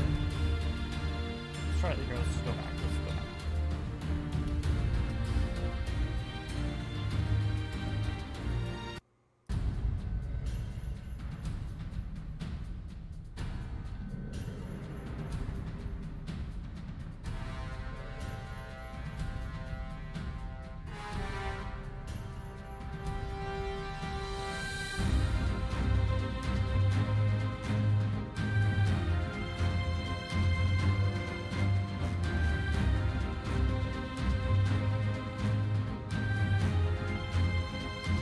Damn it, I'm never going to be able to unhear the Westerly Winds thing for whenever I'm doing Siren Song C.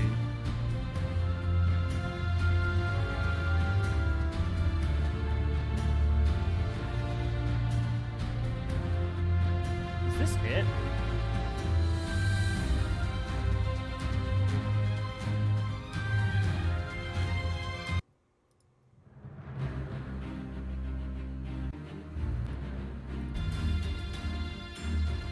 No, it's different.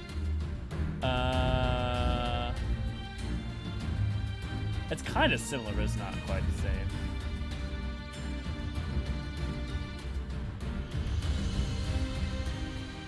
It's not Wings of Prayer or anything,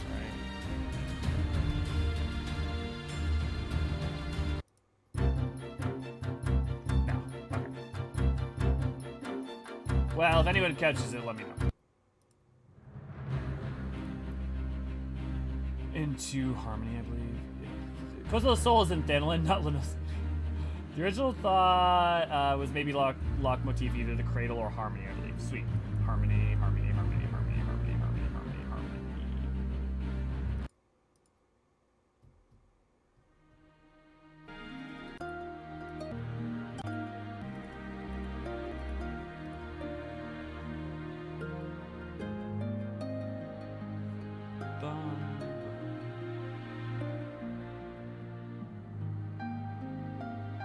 Oh! Bum, bum, bum. That's it. It's in Harmony. You guys got it. Oh, I'm so glad to have you guys here. Night, Tracy! Have a good one. Thanks for joining in. Have we gone over Revolutions? We have not. Have a good one, Artemis! Thanks for joining in. Yeah, no, it is in Lunosia. I was just joking. Sorry, you said Harmony. There was one other point. You said the Cradle. But it definitely is, Here, let's at least make a note. Shows up in Harmony.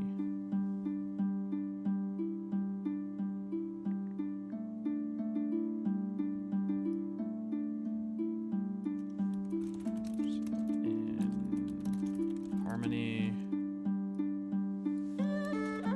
Same melody as Old Wounds.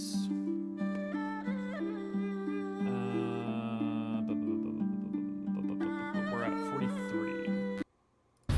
Liberty and Death. by the way, the reason that we haven't done Revolutions yet is because on the track listing, it's number 46. It doesn't, like, Revolutions on the track does not show up until after the Measure of His Reach.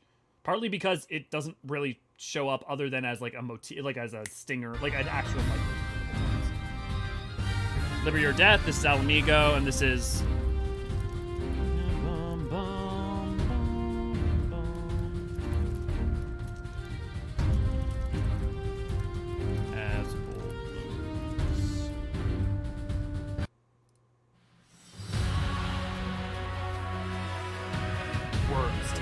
Okay, Pavel, you had something you were saying earlier about Steel and Scale. Ilunia, good to see you, glad to have you. I'm not sure you originally called it, but good job, I just remembered. That's because it's split into phases, which is Scale and Steel, yeah, it's Al again. But where? We have to, like... So the Beat the Heart of the Speak is going to come in a second.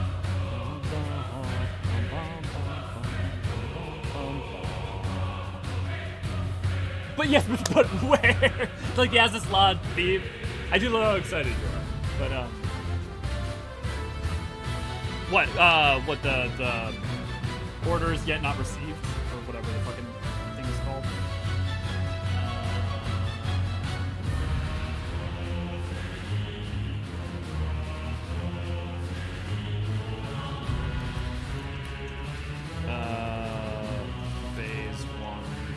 Actually, it's not phase 1, is it? Because it's phase 2. Because phase 1 is Scale and Steel, right?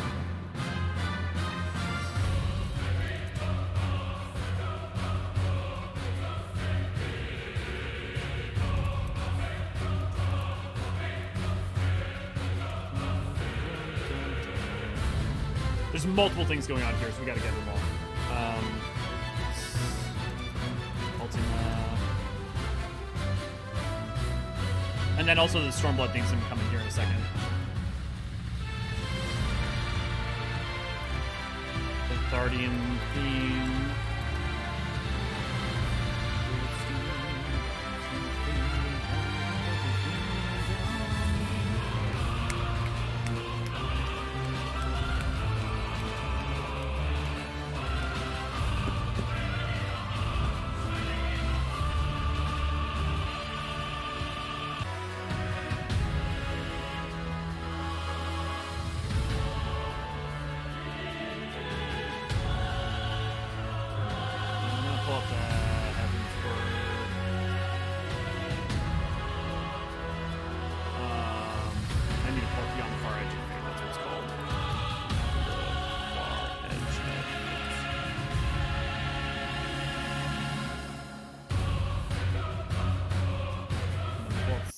Pull up Scale and Steel real quick. God, I love Scale and Steel. Algae Motif starts at 0.56. Thank you, Infinite. Yeah. Did we note that last time? Far Edge of Fate.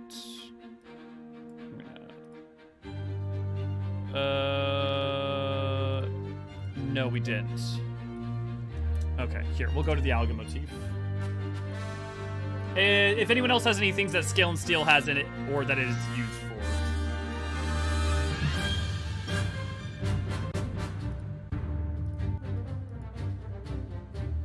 Okay, 56. Thank you for the timestamp.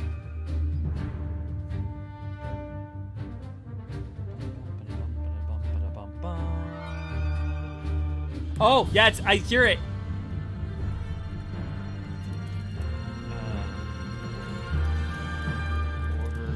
Yet undeciphered.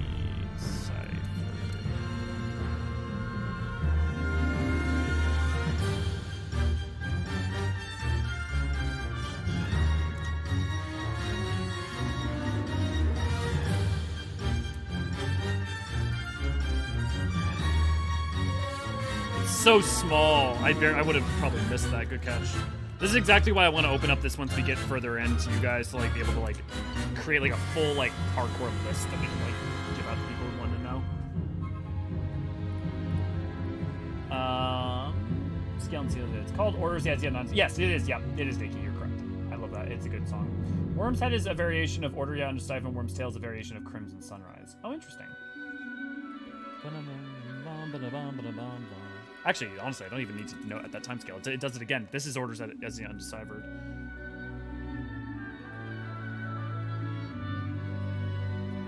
It is like an orchestral version rather than a synth version. It's really cool.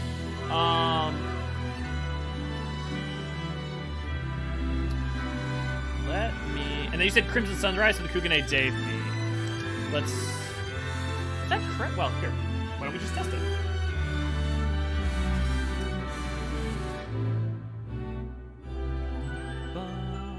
Oh, I love that. Oh.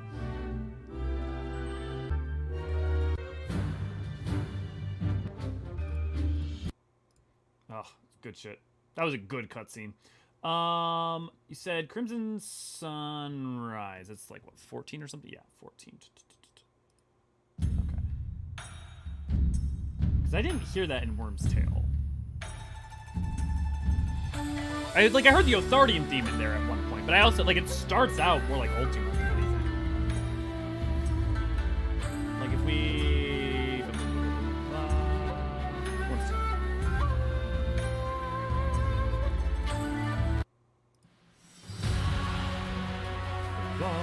Like, this is much more like, you know, like, Ultima's theme. Makes sense when you think about the fact the song shows up to fight Shinryu and Omega. Omega was really believing in algorithm. Yeah, yeah. And even whether it is or isn't ultimately, the thing is that it's associated with Alag in general and the stasis, you know, and the way, and the like technology and stuff we were using at the time to deal with it. Responsible for the world's fun, but I don't want Alag to leave, just to hear the sick order of the side of I mean, Infinite, I've got good news for you. Whenever we're going to Corvos, you're going to deal with a lot more Allagan bullshit. And you're going to deal with a fallout of a lot of Allagan bullshit in Narrow City whenever we go there.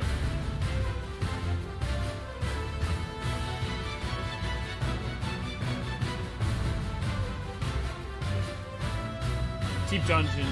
Cheap dungeon? Cheap? Liliana, cheap dungeon? I don't know what you mean by cheap dungeon. What is Omega theme? Well, sure. Well, we can't. We're gonna go into. We're gonna get into that. Well, we might not get to it today, seeing as we're so far behind. So actually, let me just go ahead and. Which one? Are we talking about Omega 2, or are we talking about?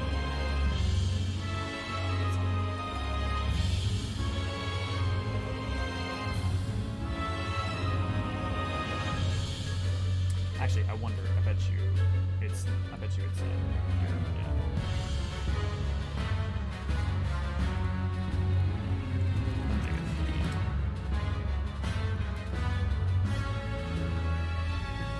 It's Escape, right? We're talking about Escape. What the frick is Escape?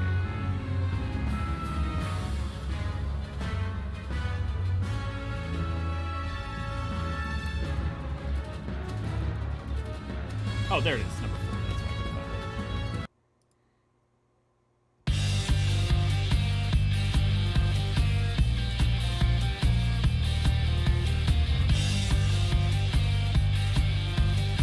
We use order on Cypher? Where? Do you guys know where?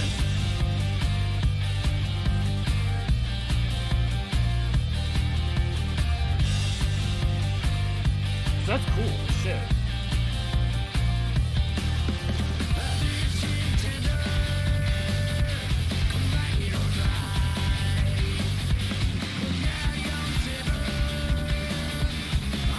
You're ready to move me down?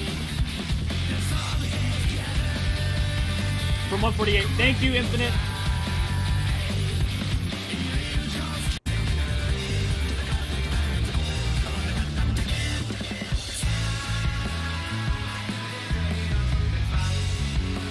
Oh! Oh! They do it with the... I would have never guessed in 1,000 years. That's awesome. That's really cool. Okay, cool. Okay. But it's okay, so other than the Othardian theme and Ultima's theme, is there anything else I'm missing in the Worm's Tail?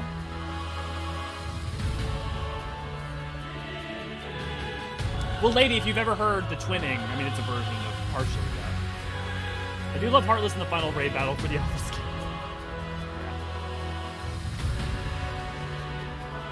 Sigma Escape, another variation of Order and Cypher. Unbreakable is also a variation of the same theme, but from Fractal Continue.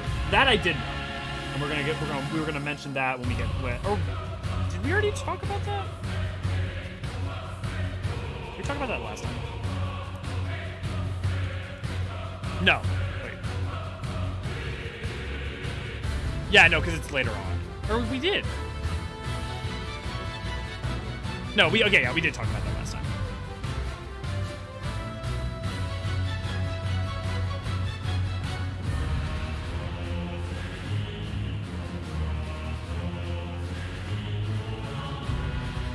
Yeah, the lady is same. Galleon, good to see, glad to have you. Has Ruby Weapons Big Fact Talk been brought up? No, because we're not in Shadowbringers yet, Galleon. We're in Stormblood. But also, yeah, it's just the ultimate thing. And it's, yeah, and I know I'm always the guy who ruins everyone fun, and I know no one will ever listen to me on this, but so everyone knows, the line in it is beat the heart of Sabik, the heart of Sabik. Witness. Come, witness Ultima. Honestly, Infinite, that's only if we finish tonight. How do you hear Big Fat Taco from the Ultimate theme? It's beat the heart of Sabik. A lot of people hear that. It's been a joke for a long time.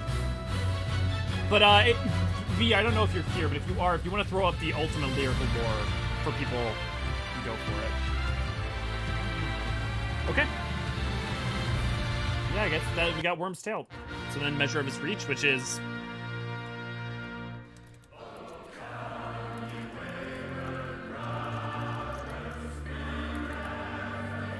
It doesn't need any notes, because it literally is Measure of His Reach.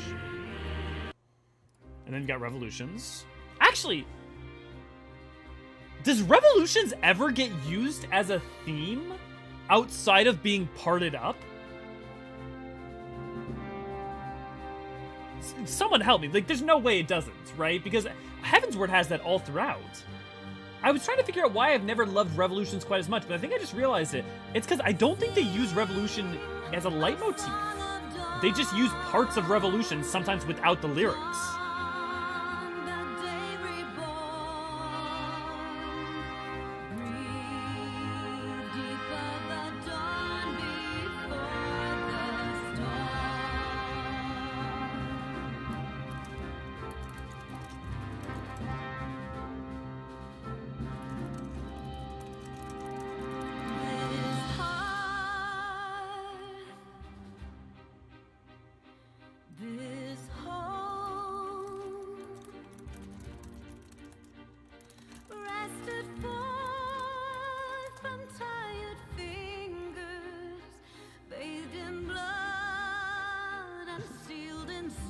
Yeah, good idea to eat.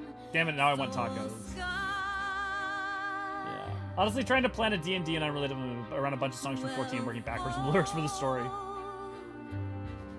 Revolutions only uses credits. No, that's not true, Zapavel. Revolutions without the lyrics is cut to sometimes during the story. During the MSQ, they use the first part of it as they'll use it. Kind of neat that I can pick out least in the Ala Mhigo version. Darkness beat is ultimate. Light retreat is ultimate. Thank you, V. Yeah, and they show up in Stormblood job quests too. Yeah. It's just interesting because the Heavensward and Dragonsong get used in variants throughout the story. I don't remember AC. Yeah. It's technically a main theme, but it's not interwoven in the same way that the Stormbloods, the Othard and the Ala Mhigo themes are.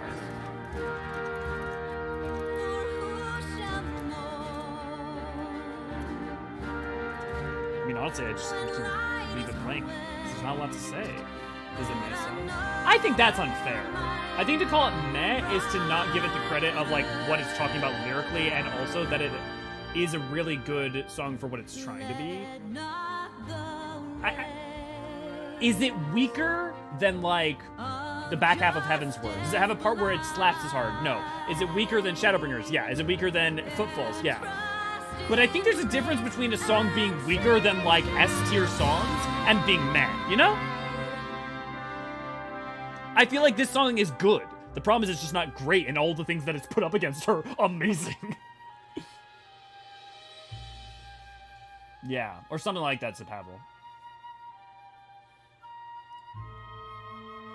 Okay, on to Deltascape.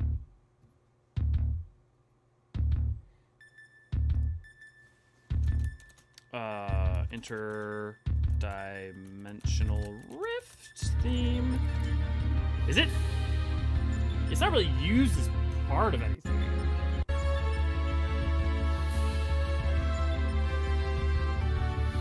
I mean, it's used for some fights and stuff, but it's not. Listen, maybe.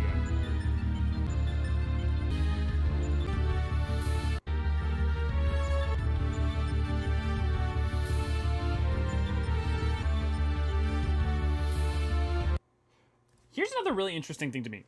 Revolutions is song number 46 of Stormblood. The Stormblood album goes up to 4.3 with Wayward Daughter. Wayward Daughter is 105. There was more songs in the patch content for Stormblood than there was in Stormblood. Which is fascinating. Okay, let me... This is used somewhere else. This is from an earlier Final Fantasy. Someone help me out here.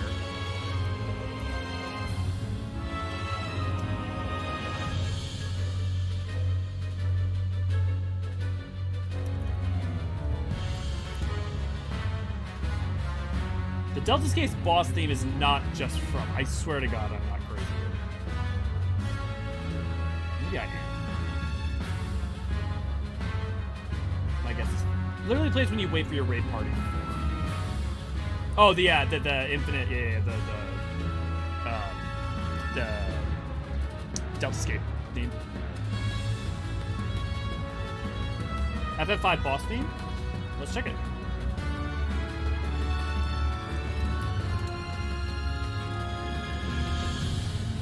Bum bum bum bum bum bum. It definitely sounds like one. You called it! It is totally that!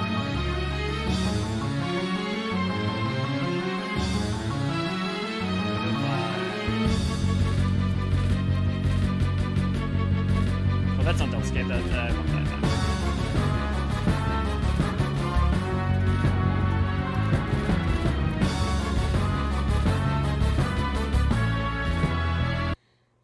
Good call, good call. Okay, decisions.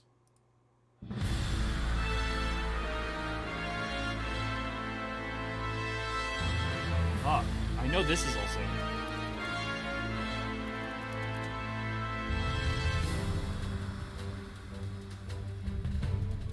Where's the orchestrant roll drop from? It drops from... That can't be right. It says that the orchestrant roll for this drops from Little Lady's Day. Is this just another version of the boss theme?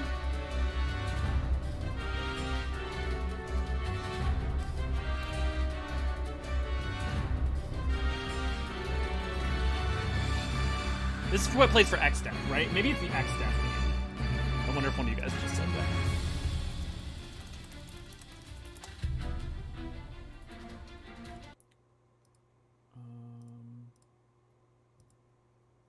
I'll check for Neo X-Death. No, because it does that for Neo X-Death. No. Oh, wait, this does sound right. Wait.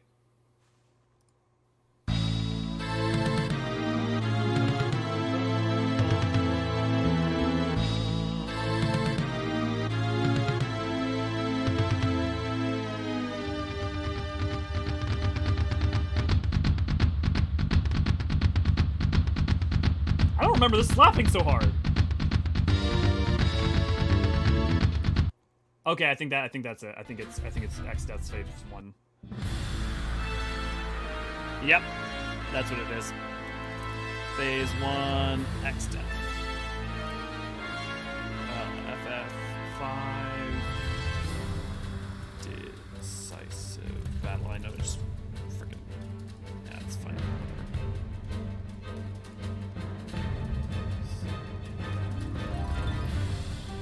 My brain decided to forget how to spell decisive there for a second.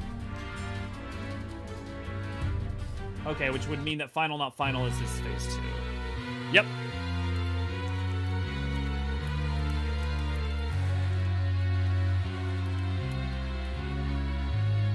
XD.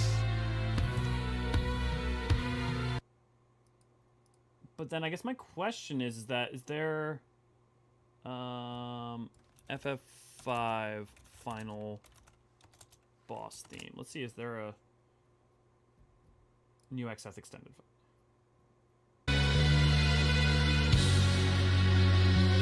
Yeah. Okay, but what's the name of that song? The Last Battle. Yep. Okay. FF5. Let me check in on you guys. Prelude to the Void. Delta Escape is an FF5 theme too? Is it? Here, let's go back. Good catch then. It's been so long since I played 5. Prelude to the Void.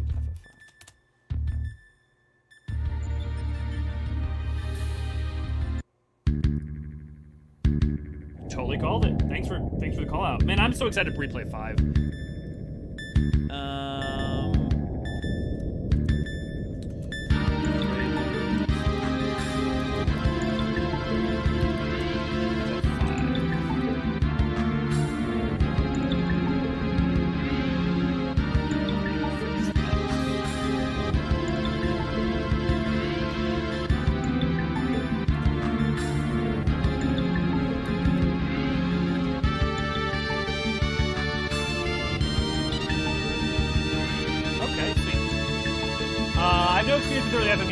When it comes to the reference to other games, but you're trying to help, and I appreciate that, and it's lovely to have you help. A lot of the Delta game is 5 inspired by music is 2, and I bet you when we're gonna get to next one, we're gonna have a lot of 6 stuff. XDeath Normal or Neo XS Savage. FF Neo XS Savage is what I'm thinking. Unless, do they even have the Neo? No, they don't have that. Because when you fight XDeath and Normal, you don't have Neo XDeath. FF does the thing for sentient trees, doesn't it? Kind of, yeah. Or sentient, if you will. Though Sephiroth is a tree, he is named after one, yeah. Apparently Decisions might have also a bunch of other FF motifs in it. Did we have that? Well, it was also definitely Decisive Battle. My only problem is I've never played FF5 myself. I haven't played FF5 in like almost, probably actually, maybe over 20 years. Give us remixes of FF5 and 6 themes. Yeah. I've been clearing Omega Savage Saint recently, and man, that was a really good tier. I usually don't like puzzle fights, but there's a lot of fights in there that I just feel well balanced. Wizardly. I really did not expect to like that tier as much as I did. When does this even play? So this is just a version of Scale and Steel. When does this play? It was used in the Rising event where we had a retro-style first-person dungeon maze game. Okay. Rising events game. This is dope. Oh no, this isn't. Sorry, you guys probably correct me. This is Order as Undeciphered. This isn't Scale and Steel. Well, Scale and Steel has. You get it. Orders as yet undeciphered. Chiptune.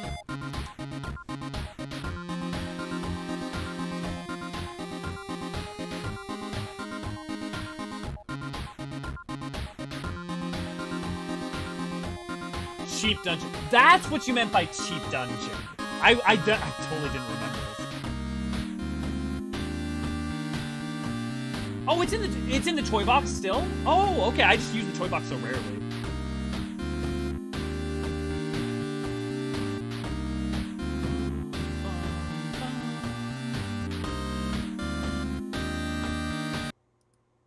Okay, Starlight Gateway.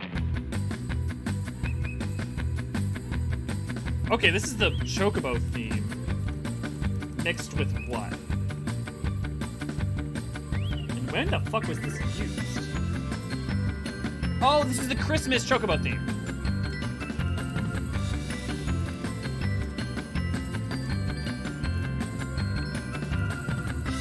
Well, yeah, it was not Christmas. It was Starlight event.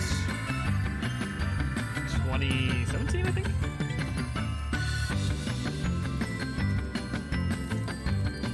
Use the chocobo.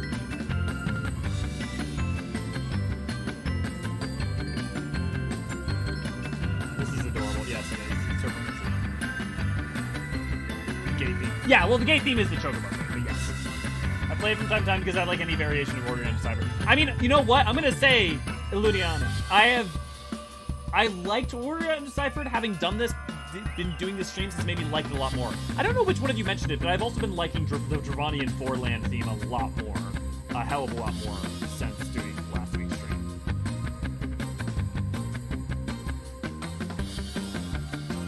Okay. Beauty's Wicked Wines. Okay, this is just a remix of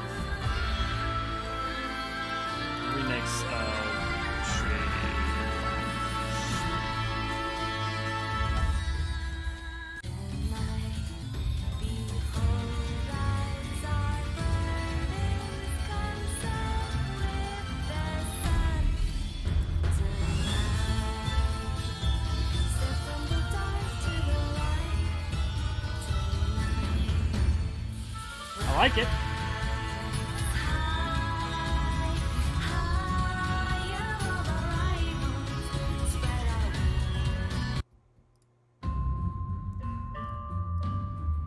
This is the Scotland theme, I believe. Scala dungeon music. And then this is... I mean, it's the Ala Mhigo theme, but is it... This isn't the same as Song of Salt and Suffering, right? No, it does have Song of Salt and Suffering in there. Okay. Ala Mhigo theme with Songs of Salt and Suffering.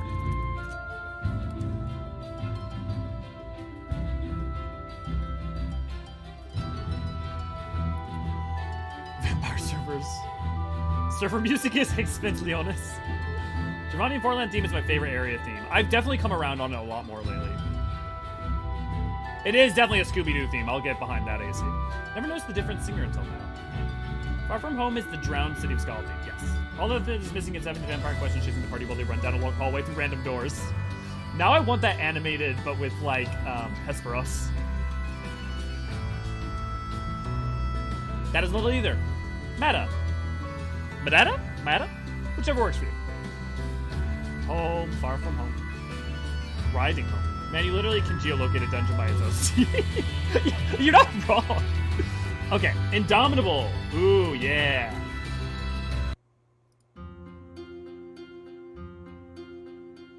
Indomitable, this is the Tamamizu theme. Tamamizu/Kojin theme. Although, is it used for Sui no Sato as well? Can someone check for me if this is the same theme for Sui no Sato? Yes! Next theme, I love the next theme. Actually, first, I should check if this is even... This isn't a version of the Ruby theme, right?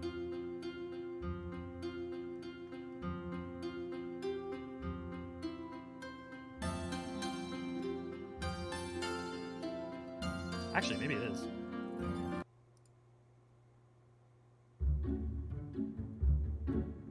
No, it's different. It does kind of sound like the Shisui sounds like an in-between between the two because of the music, because of the instruments.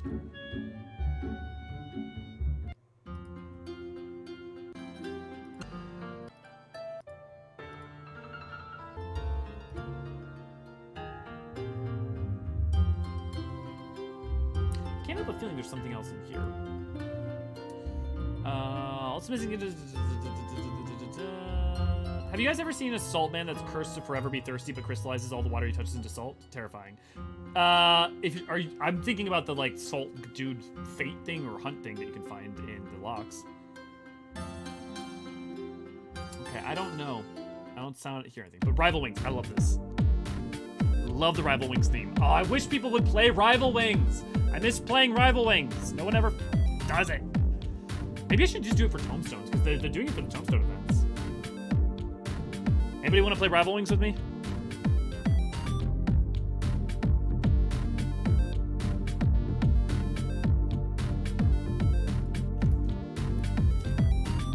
Rival Wings theme. I don't think there's anything.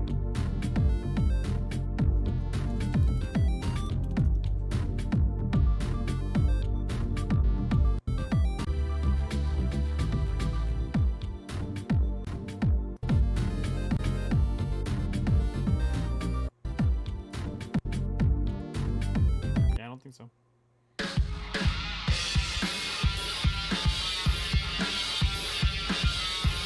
this is the fighting theme if I'm not mistaken, in Rival Wings, right?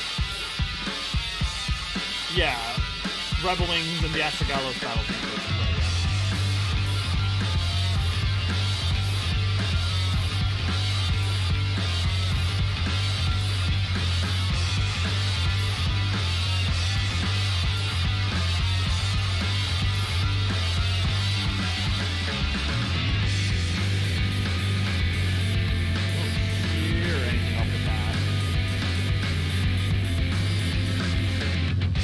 Rival, yeah, I wish they would give a Rival Wings roulette. If I could ask Yoshi P one question at FanFest, it would definitely need it. Wow, okay, there's a couple things. One of which is, can we get a Bosnian pity system?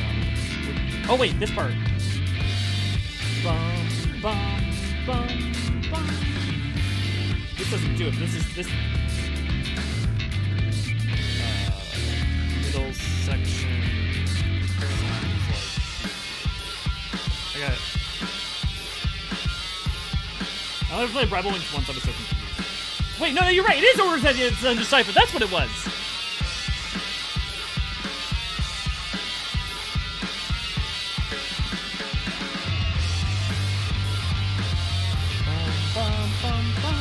That's what it was!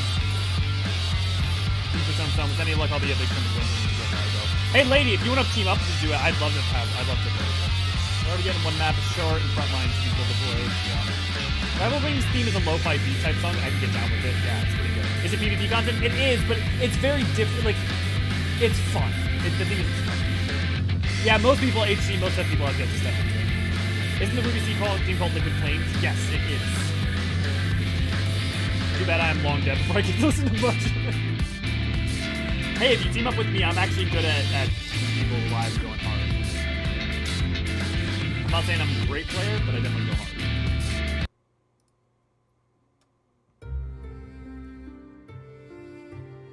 Wait. This only shows up here? This only I thought this showed up way earlier. And this is okay, I'm not off the top of my head, I don't know what it's used in, but like this is used in so many things. So revisit this song. I'm just gonna asterisk the shit out of that. Okay, Beyond Redemption.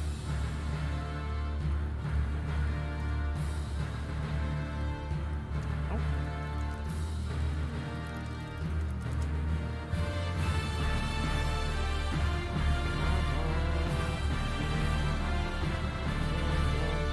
It's a version of Answers, or at least as part of Answers.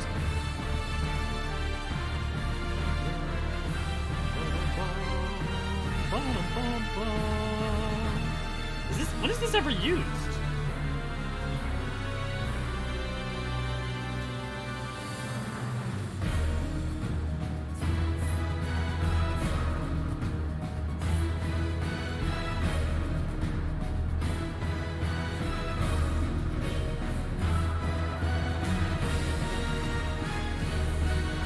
Is this the part that shows up in when Louis Swab breaks through the comet? Let's play the Answers. Let's Flames of Truth. Maybe that's what it is. Let me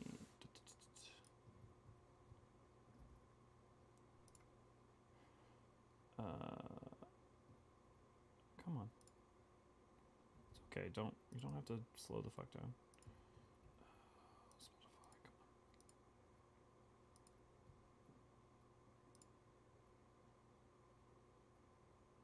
Okay, we all get teleported away. Swa.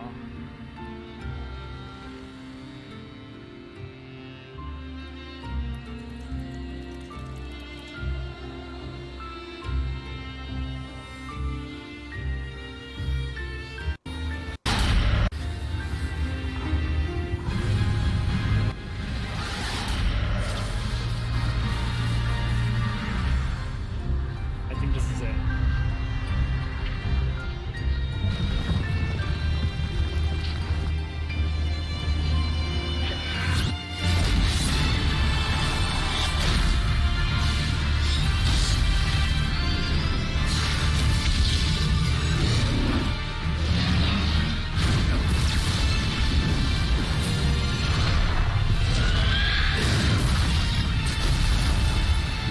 Yeah, I think this is it.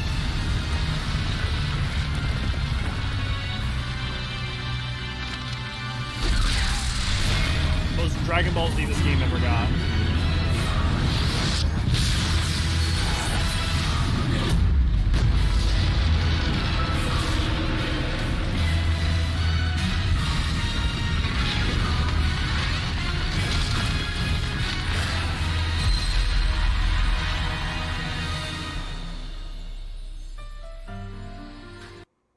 So what we gotta see is if we can find that ending part.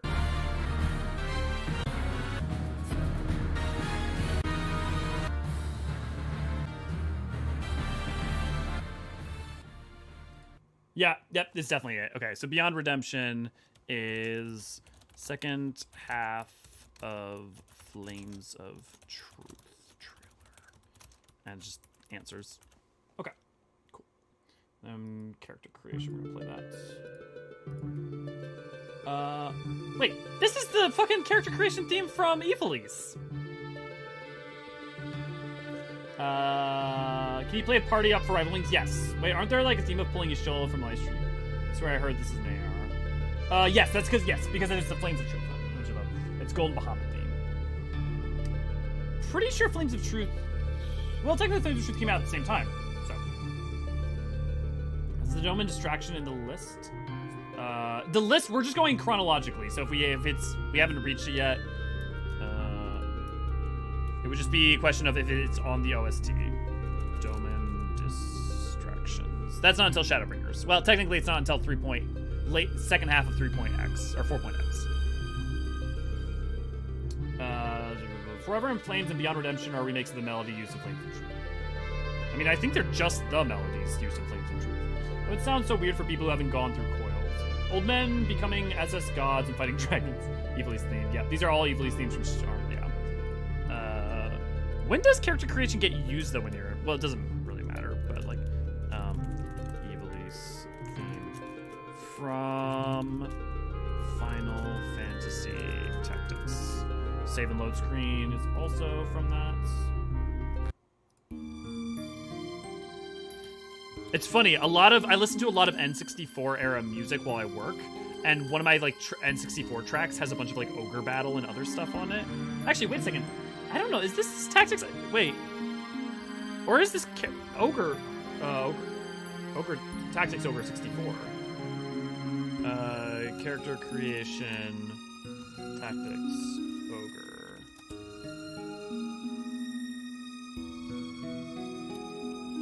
I mean, I'm pretty sure it's.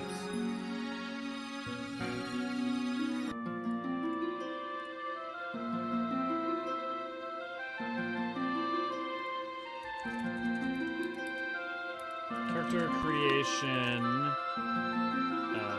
FF Tactics. Because. No, it is, okay. They just sound similar. Protagonist theme. I'm just gonna like, okay. Actually, let me make sure I'm getting the names of them.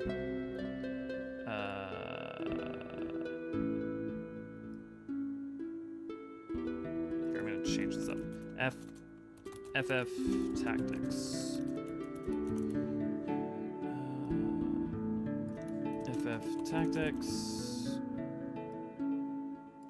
FF Tactics, and then it's called Protagonist's Theme. Are they called the exact same theme? Tactics. Do they have the exact same name? Bitter Bear. Protagonist Theme. It does have a name. It's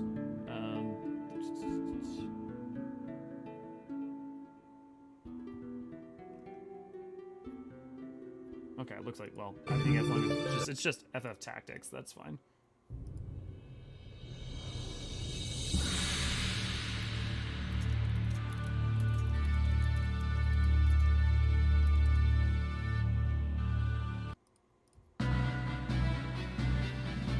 This is just all FF Tactics. It makes our life easier.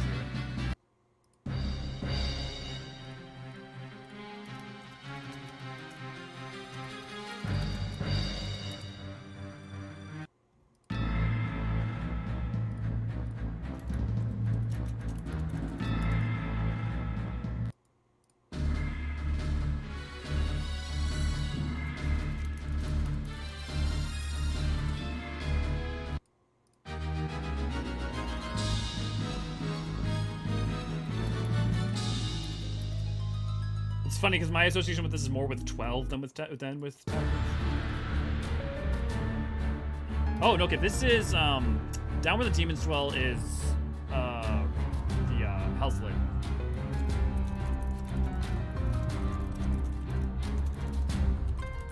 But that music, it's not.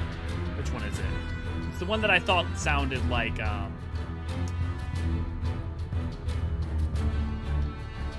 it's Shisui, right? I mean, like, it's the same as Shisui, and Shisui is the same as... Ruby.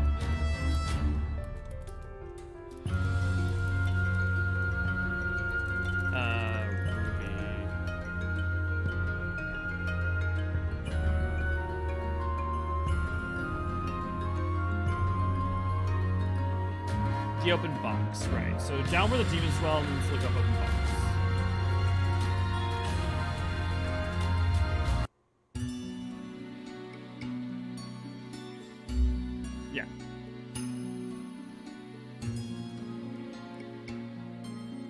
And then that's the same as Liquid Flame, so.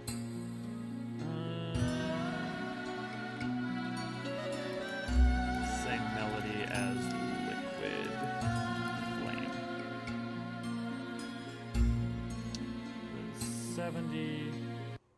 Aroha, is that the ffXIV? The LFF. No, let's use. Yeah, that is from ffXIV, right? Right, the Ryzen 10 thing, Aroha.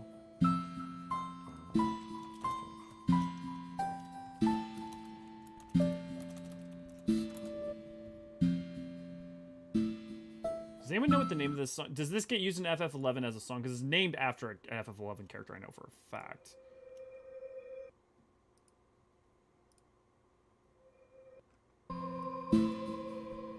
Okay. Yeah, it looks like it's the same name. Ryzen Temple ffXIV.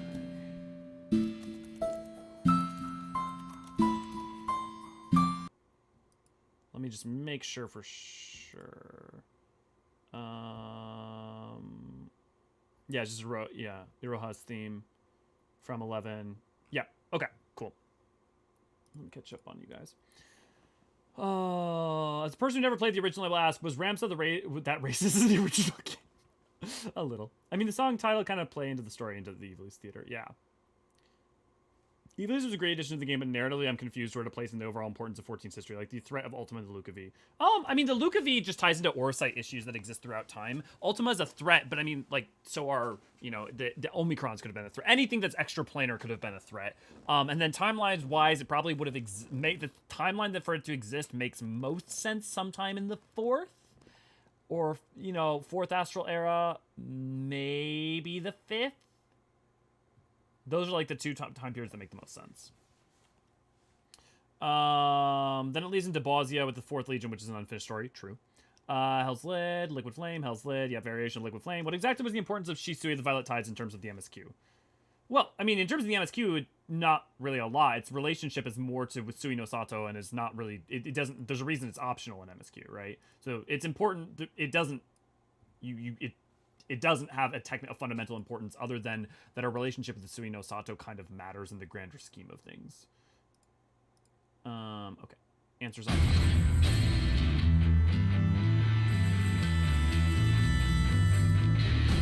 This is the Byakko. The Twilight Phase 1. Technically, actually, isn't it all the boss fights Phase 1? Well, we'll find out in a second. Todoroki. Amatsukaze. Okay, so this is the yeah. Phase 2. Byakko. Phase 3. Byakko. As far as I know, all of their themes are individual to them.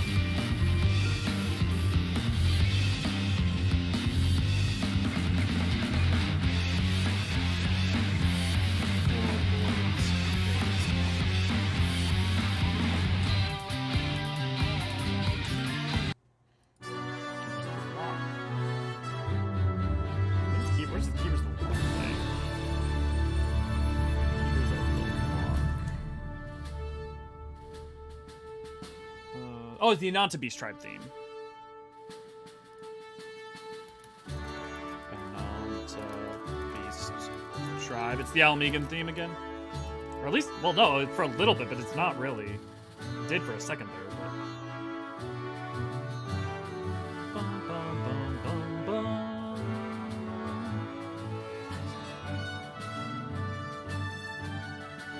Oh, I love that.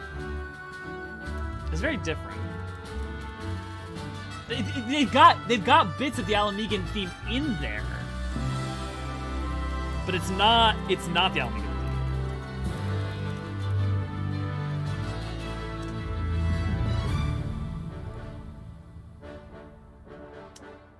In terms of lore influences, though, unlike Ala, I guess mostly in areas we haven't touched on, in fact, it's potentially bringing another game influence.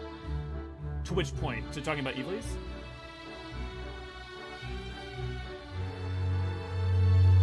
Or are you talking about Shisui? It gives you an Aether Current and is part of the quest change to unlock custom delivery characters, places like... Well, yeah, that's why, like, the MSQ, in terms of what do you mean... It depends on what you mean, what exactly was the importance. You know? I skipped the MSQ of Stormblood to do treasure maps, and when I did the New Game Plus afterwards of Stormblood, I just had Shisui as outsides unlocked somehow. That's a... Power to you, but that is a wild statement. That makes it rather sad because it's a 63 dungeon, so I should hold narrative importance in the MSQ. No, not necessarily. I mean, Realm Reborn, like, that is only something that's kind of become a standard later. Like, I prefer it when every 2 levels they're doing a dungeon. But, like, just because it exists doesn't mean it should be mandated. Pacing should dictate, like, if you do it or not. And, like, whether or not it fits. So the thing is that Shisui isn't mandated because it's not mandatory. You know, it doesn't fundamentally upend and change because Sui no Sato is, as we're shown, is disconnected from the world above. Yeah, optional level dungeon is I need to abandon the shadow. Yeah. This is a phase 1 of all Awesomeness tracks. Yeah. It's just on High's phase. Yeah. Yep, I love Amatsukaze. It's very funky. Same first phase thing, second phase thing. I mean, it makes sense though, right? To like you have something that like connects them all, but then also something that distinguishes them all. Yeah, in terms of lore influence, though, unlike Ala, it's mostly in areas we haven't touched too much on. In fact, it's practically... Yeah, but I'm not sure I understand your points of Pavel. Like, in terms of lore influences, though, unlike Ala, it's mostly areas we haven't touched too much. I mean, that's available, but in fact, it's practically bringing another... Final Fantasy X and Final Fantasy 3 both had significant impact on the lore of 14 with Ivalice and Elegant. There's a difference there, in my opinion, because everything with tactics hardcore coordinates itself off, and also doesn't integrate itself into the rest of the wider world, and also mandates it be what it is, whereas having just replayed 3, as much, despite the fact that there's like the 3 stuff in there like feels like almost transplanted, they changed everything about it to make it function better within 14. To like be synthesizable into what 14's history and legacy was. Whereas like Ivalice is kind of weird. Triad, Lords, and Weapons all have the principle. They all have the same opening? Really?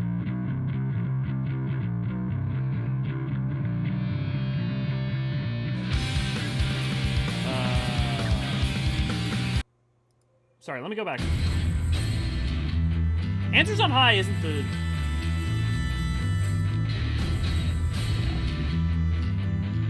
I meant Triad, Lords, Weapons, all of them. Oh, yeah, no, but that's what I'm saying, Infinite. It's like that principle of uniting all the things, the Triad, the Lords, and the Weapons with a Phase 1 that's unified, makes sense. Also, the weapons don't all have the same theme at the start.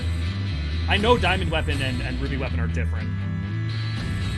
I mean, the theme, the motif is generally the same, but it's a different song. Like, they're using a version of Ultima, but they're different. Whereas, like, Phase 1... Someone made a mix of all the 4 Lords themes and sounded pretty great. I think if we got a new theme for Ultimate, it should be good, or it'll be an orchestrated version. I feel like our Stormblood, we're not going to get a Stormblood 4 Lords. What we're going to get is a Stormblood, Tsukuyomi mixed with Shinryu fighting us. It's going to be like Sun and Moon or something like that. Didn't most of the names aesthetics from 3 and not much else?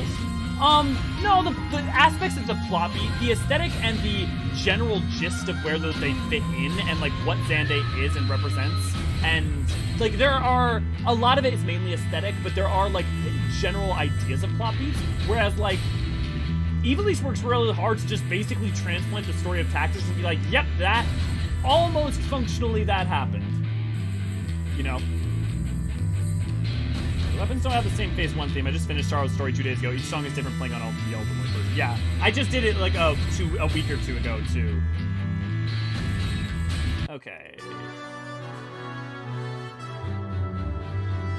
Did we do Keepers of the Log? Yeah, we did. Okay. So, Unbreakable.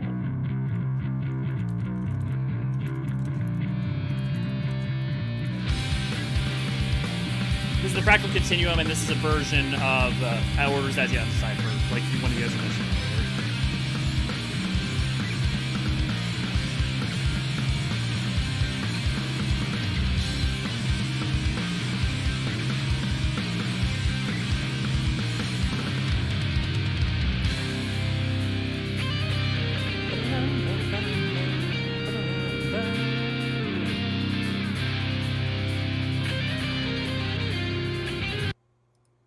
Okay, Phantom Train to Sigmascape.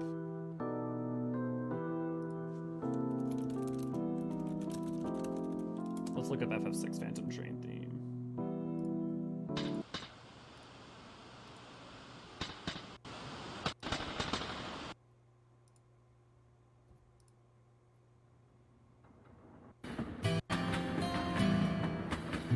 Yeah. This is the ffXIV. It's just Phantom called Train. Phantom Train to Sigmascape. Phantom Train fight.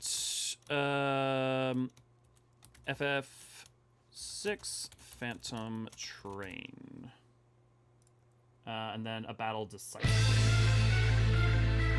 That's ffXIV boss.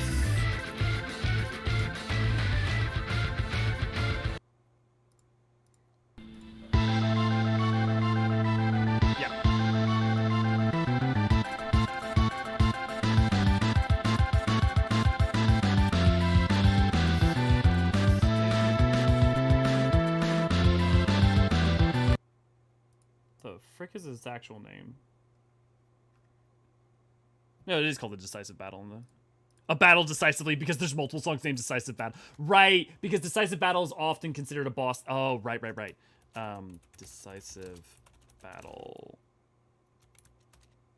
ffXIV.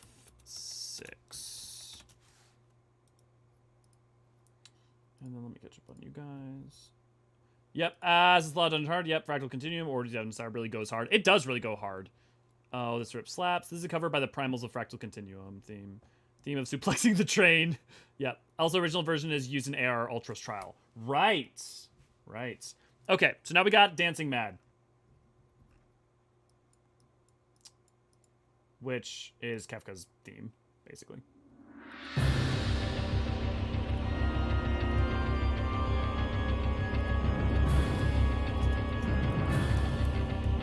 Fight. ff6. Kefka. Fight. I can pretty much copy paste that from all.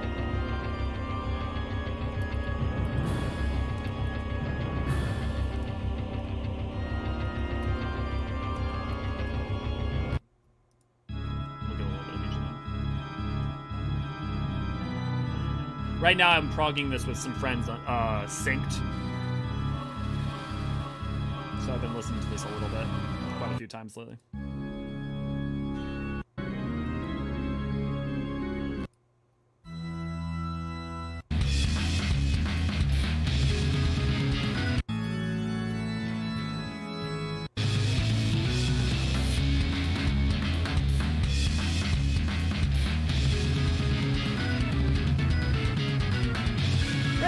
Good to see you, glad to have you. Welcome back. Just a whole bunch of Kefka. A whole bunch of Kefka should be the title of Final Fantasy VI fic. Dancing Mad is, I presume, somewhat scholarly. Yeah, basically. You're not wrong.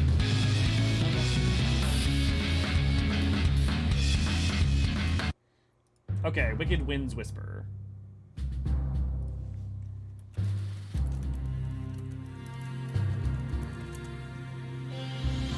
This is Eureka's theme, right?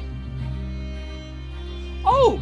This is... Oh! See, this is why I'm glad I've been replaying them. This is literally Eureka's theme from Eureka ff3. This is the Eurekan theme. Oh, this is the remake. Oh, where's the original?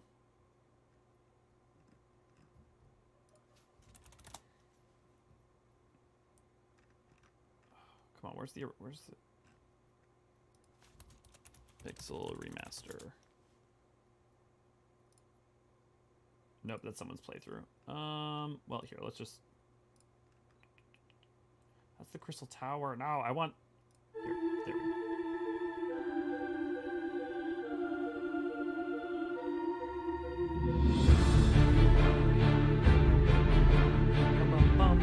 This does get used.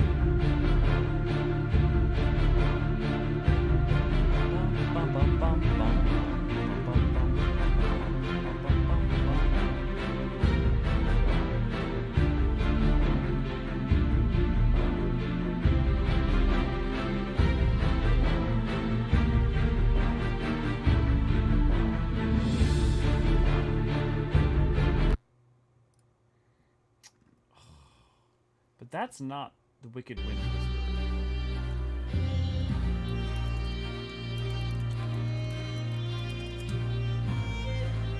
I know this gets used somewhere else. I'm gonna come back to it. Listen, it's Eureka's theme. Yeah, it's Eureka's theme, but it's just below your own stream. Yeah, exactly. Infinite. It's used for Eureka Orthos, the new... No. I'm not that. I'm talking about this is from a classic Final Fantasy game. Yeah, Eureka music is really good for when you take a bath. I would just for someone to get the... Eureka music is really good for when you take a bath. I'm sorry, I don't get it.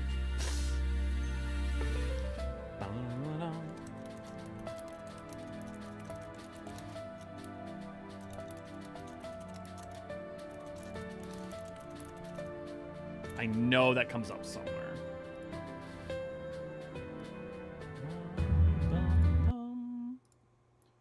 Here, maybe let's just look at them, listen to one of the modern ones.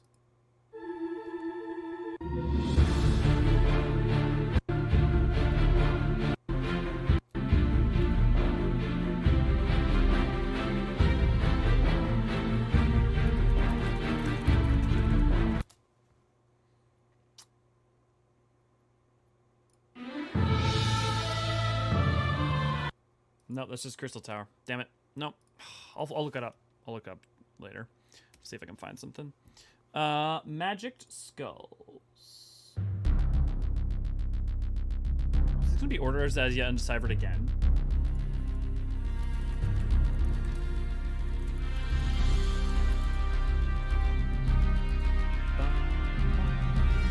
No, this is just... battle theme for Eureka. Oh, that does really sound like the backbeat for you, Orders Yet Undeciphered. Which actually kind of makes sense if you think about what Eureka is.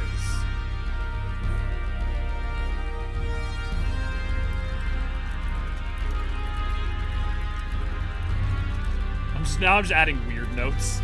Is that the backbeat from Orders Yet Undeciphered? Thank you, V.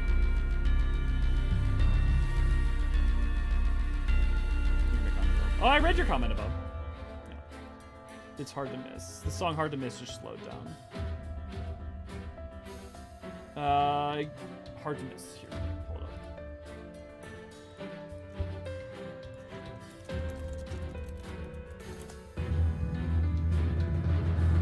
Oh, that would make sense. Here, give me a second. That would make sense, because that's what we were talking about. Oh, it totally is. You're totally right. It is hard to miss. Just slowed down. But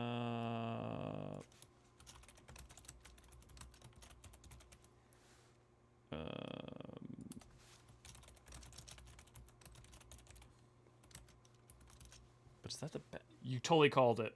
We talked about that last time too. It's too dense to get that joke. Probably gonna displace many. I'm just adding weird notes. Yeah, I can see that with it's used somewhere. Well, but the important thing, right, is like we're getting everything we know, and then like telling myself to look further into something versus like there maybe not be something there. You know, like the fact that I could tell that there was a connection. Like I know that theme, I know it's something, but I couldn't figure out what it is. Yeah, one might say it's getting hard to miss connections is tricky to hit. You guys are beautiful. Eureka's what our community supposedly called out when he figured out mass displacing water by taking to a full bath. Oh. You know, I knew that story, but I haven't thought about that in years. Yeah, I totally flew over my head. Join our YouTube channel. Hit the join button next to the subscribe button to become an archon for $1 and help us get all sorts of fun to fund us and make it so that we can continue to do our work. You also get access to fun emojis, and Deadpool will get his treats. Is he down here? No, he is not. Okay. I'm gonna have to wrap up in a second here because I have to go do some Unreal farming with friends, but we're gonna... where's a good place to pause? We're gonna stop on Papaya Demastered in honor of Ray Ray.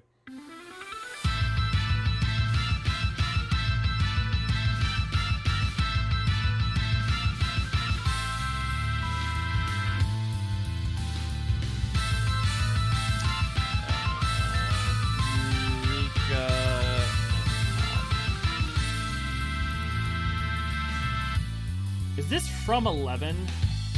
V, you played 11. Because Eureka's supposed to be like 11, right? I mean, like, it's clearly a battle theme.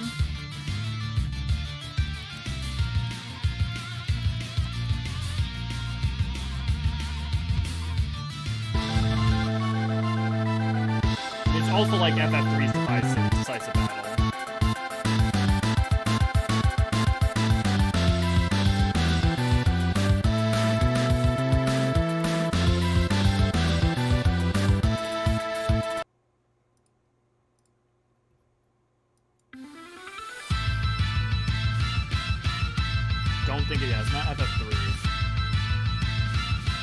Apparently that was the 1.0 battle theme. Oh, okay. Here, let's check that out. I remember hearing that before, so I think you're right. FF 1.0, ffXIV 1.0 battle theme. I think you're right because I remember looking this up or being told this before. No, not that.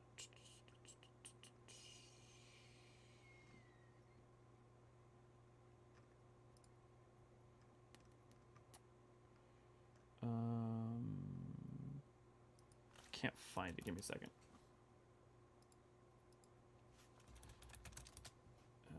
Let me YouTube.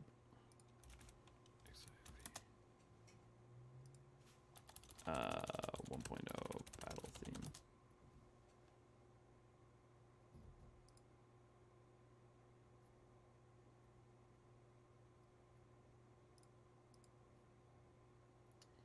Yeah, well, we'll figure it out.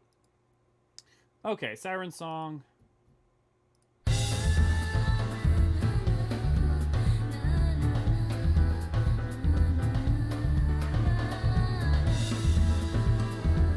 This is the Valentine's, or not Valentine's, Little Ladies' Day.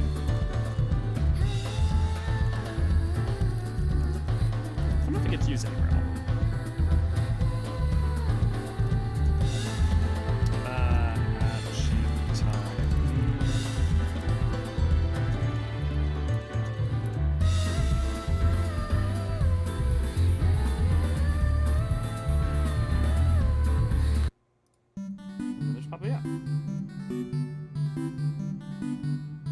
Beehive 2.0 song, yeah. His new loves composing battle songs like this. Oh man, I'm not gonna remember much of the other music unless it was Windrust, but yeah, that doesn't sound like battle music. I'm sure if it was the battle theme, but it was battle theme music 1.0. Yeah, it's in the Beehive too. Just wait until Shadowbringer's stream and similarities between Watt's Anvil to the Edge. Well, To the Edge shows up in a bunch of things. I mean, that's just the Amaranthine theme. Okay, so we're gonna go ahead and start wrapping up here. Friendly reminder, if you want to watch streams like this, we're gonna be doing them every Saturday for the next little bit, or at least we may be doing them every Friday. Depends on, I'm gonna be moving over sometime in the next month or two, so I may need some extra time. Mondays and Tuesdays we do the MSQ stream. Wednesdays new videos come out. Thursdays I stream at the current FF game, the old FF games with my friend Namiri. We're moving on to FF4 currently. Yeah. Don't forget that you can support us by going over to our Patreon, giving us a couple dollars. It gets some fun rewards like your name in the chat banner up on my head, as well as some Discord. If you want to join our Discord, by the way, you can come hang out with us over there. We do content and all sorts of good stuff together. Beyond that, though, yeah. If anyone has any final questions or things, now's your time, or forever hold your peace.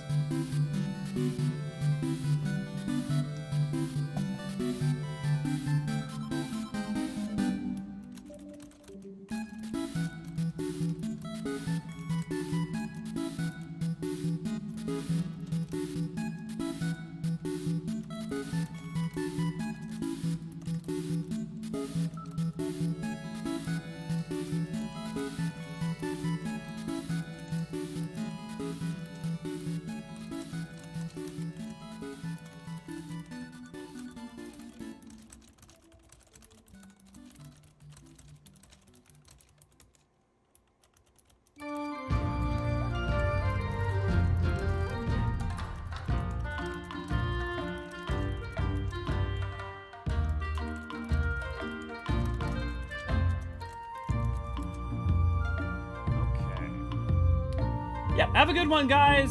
Yeah, I have a question. Did you eat and drink enough today? No, never. But also because I feel very nauseous currently. And have all day. But that's how it goes sometimes. Have a wonderful rest of your evenings, and hope to see some of you guys again. Some of the newer faces.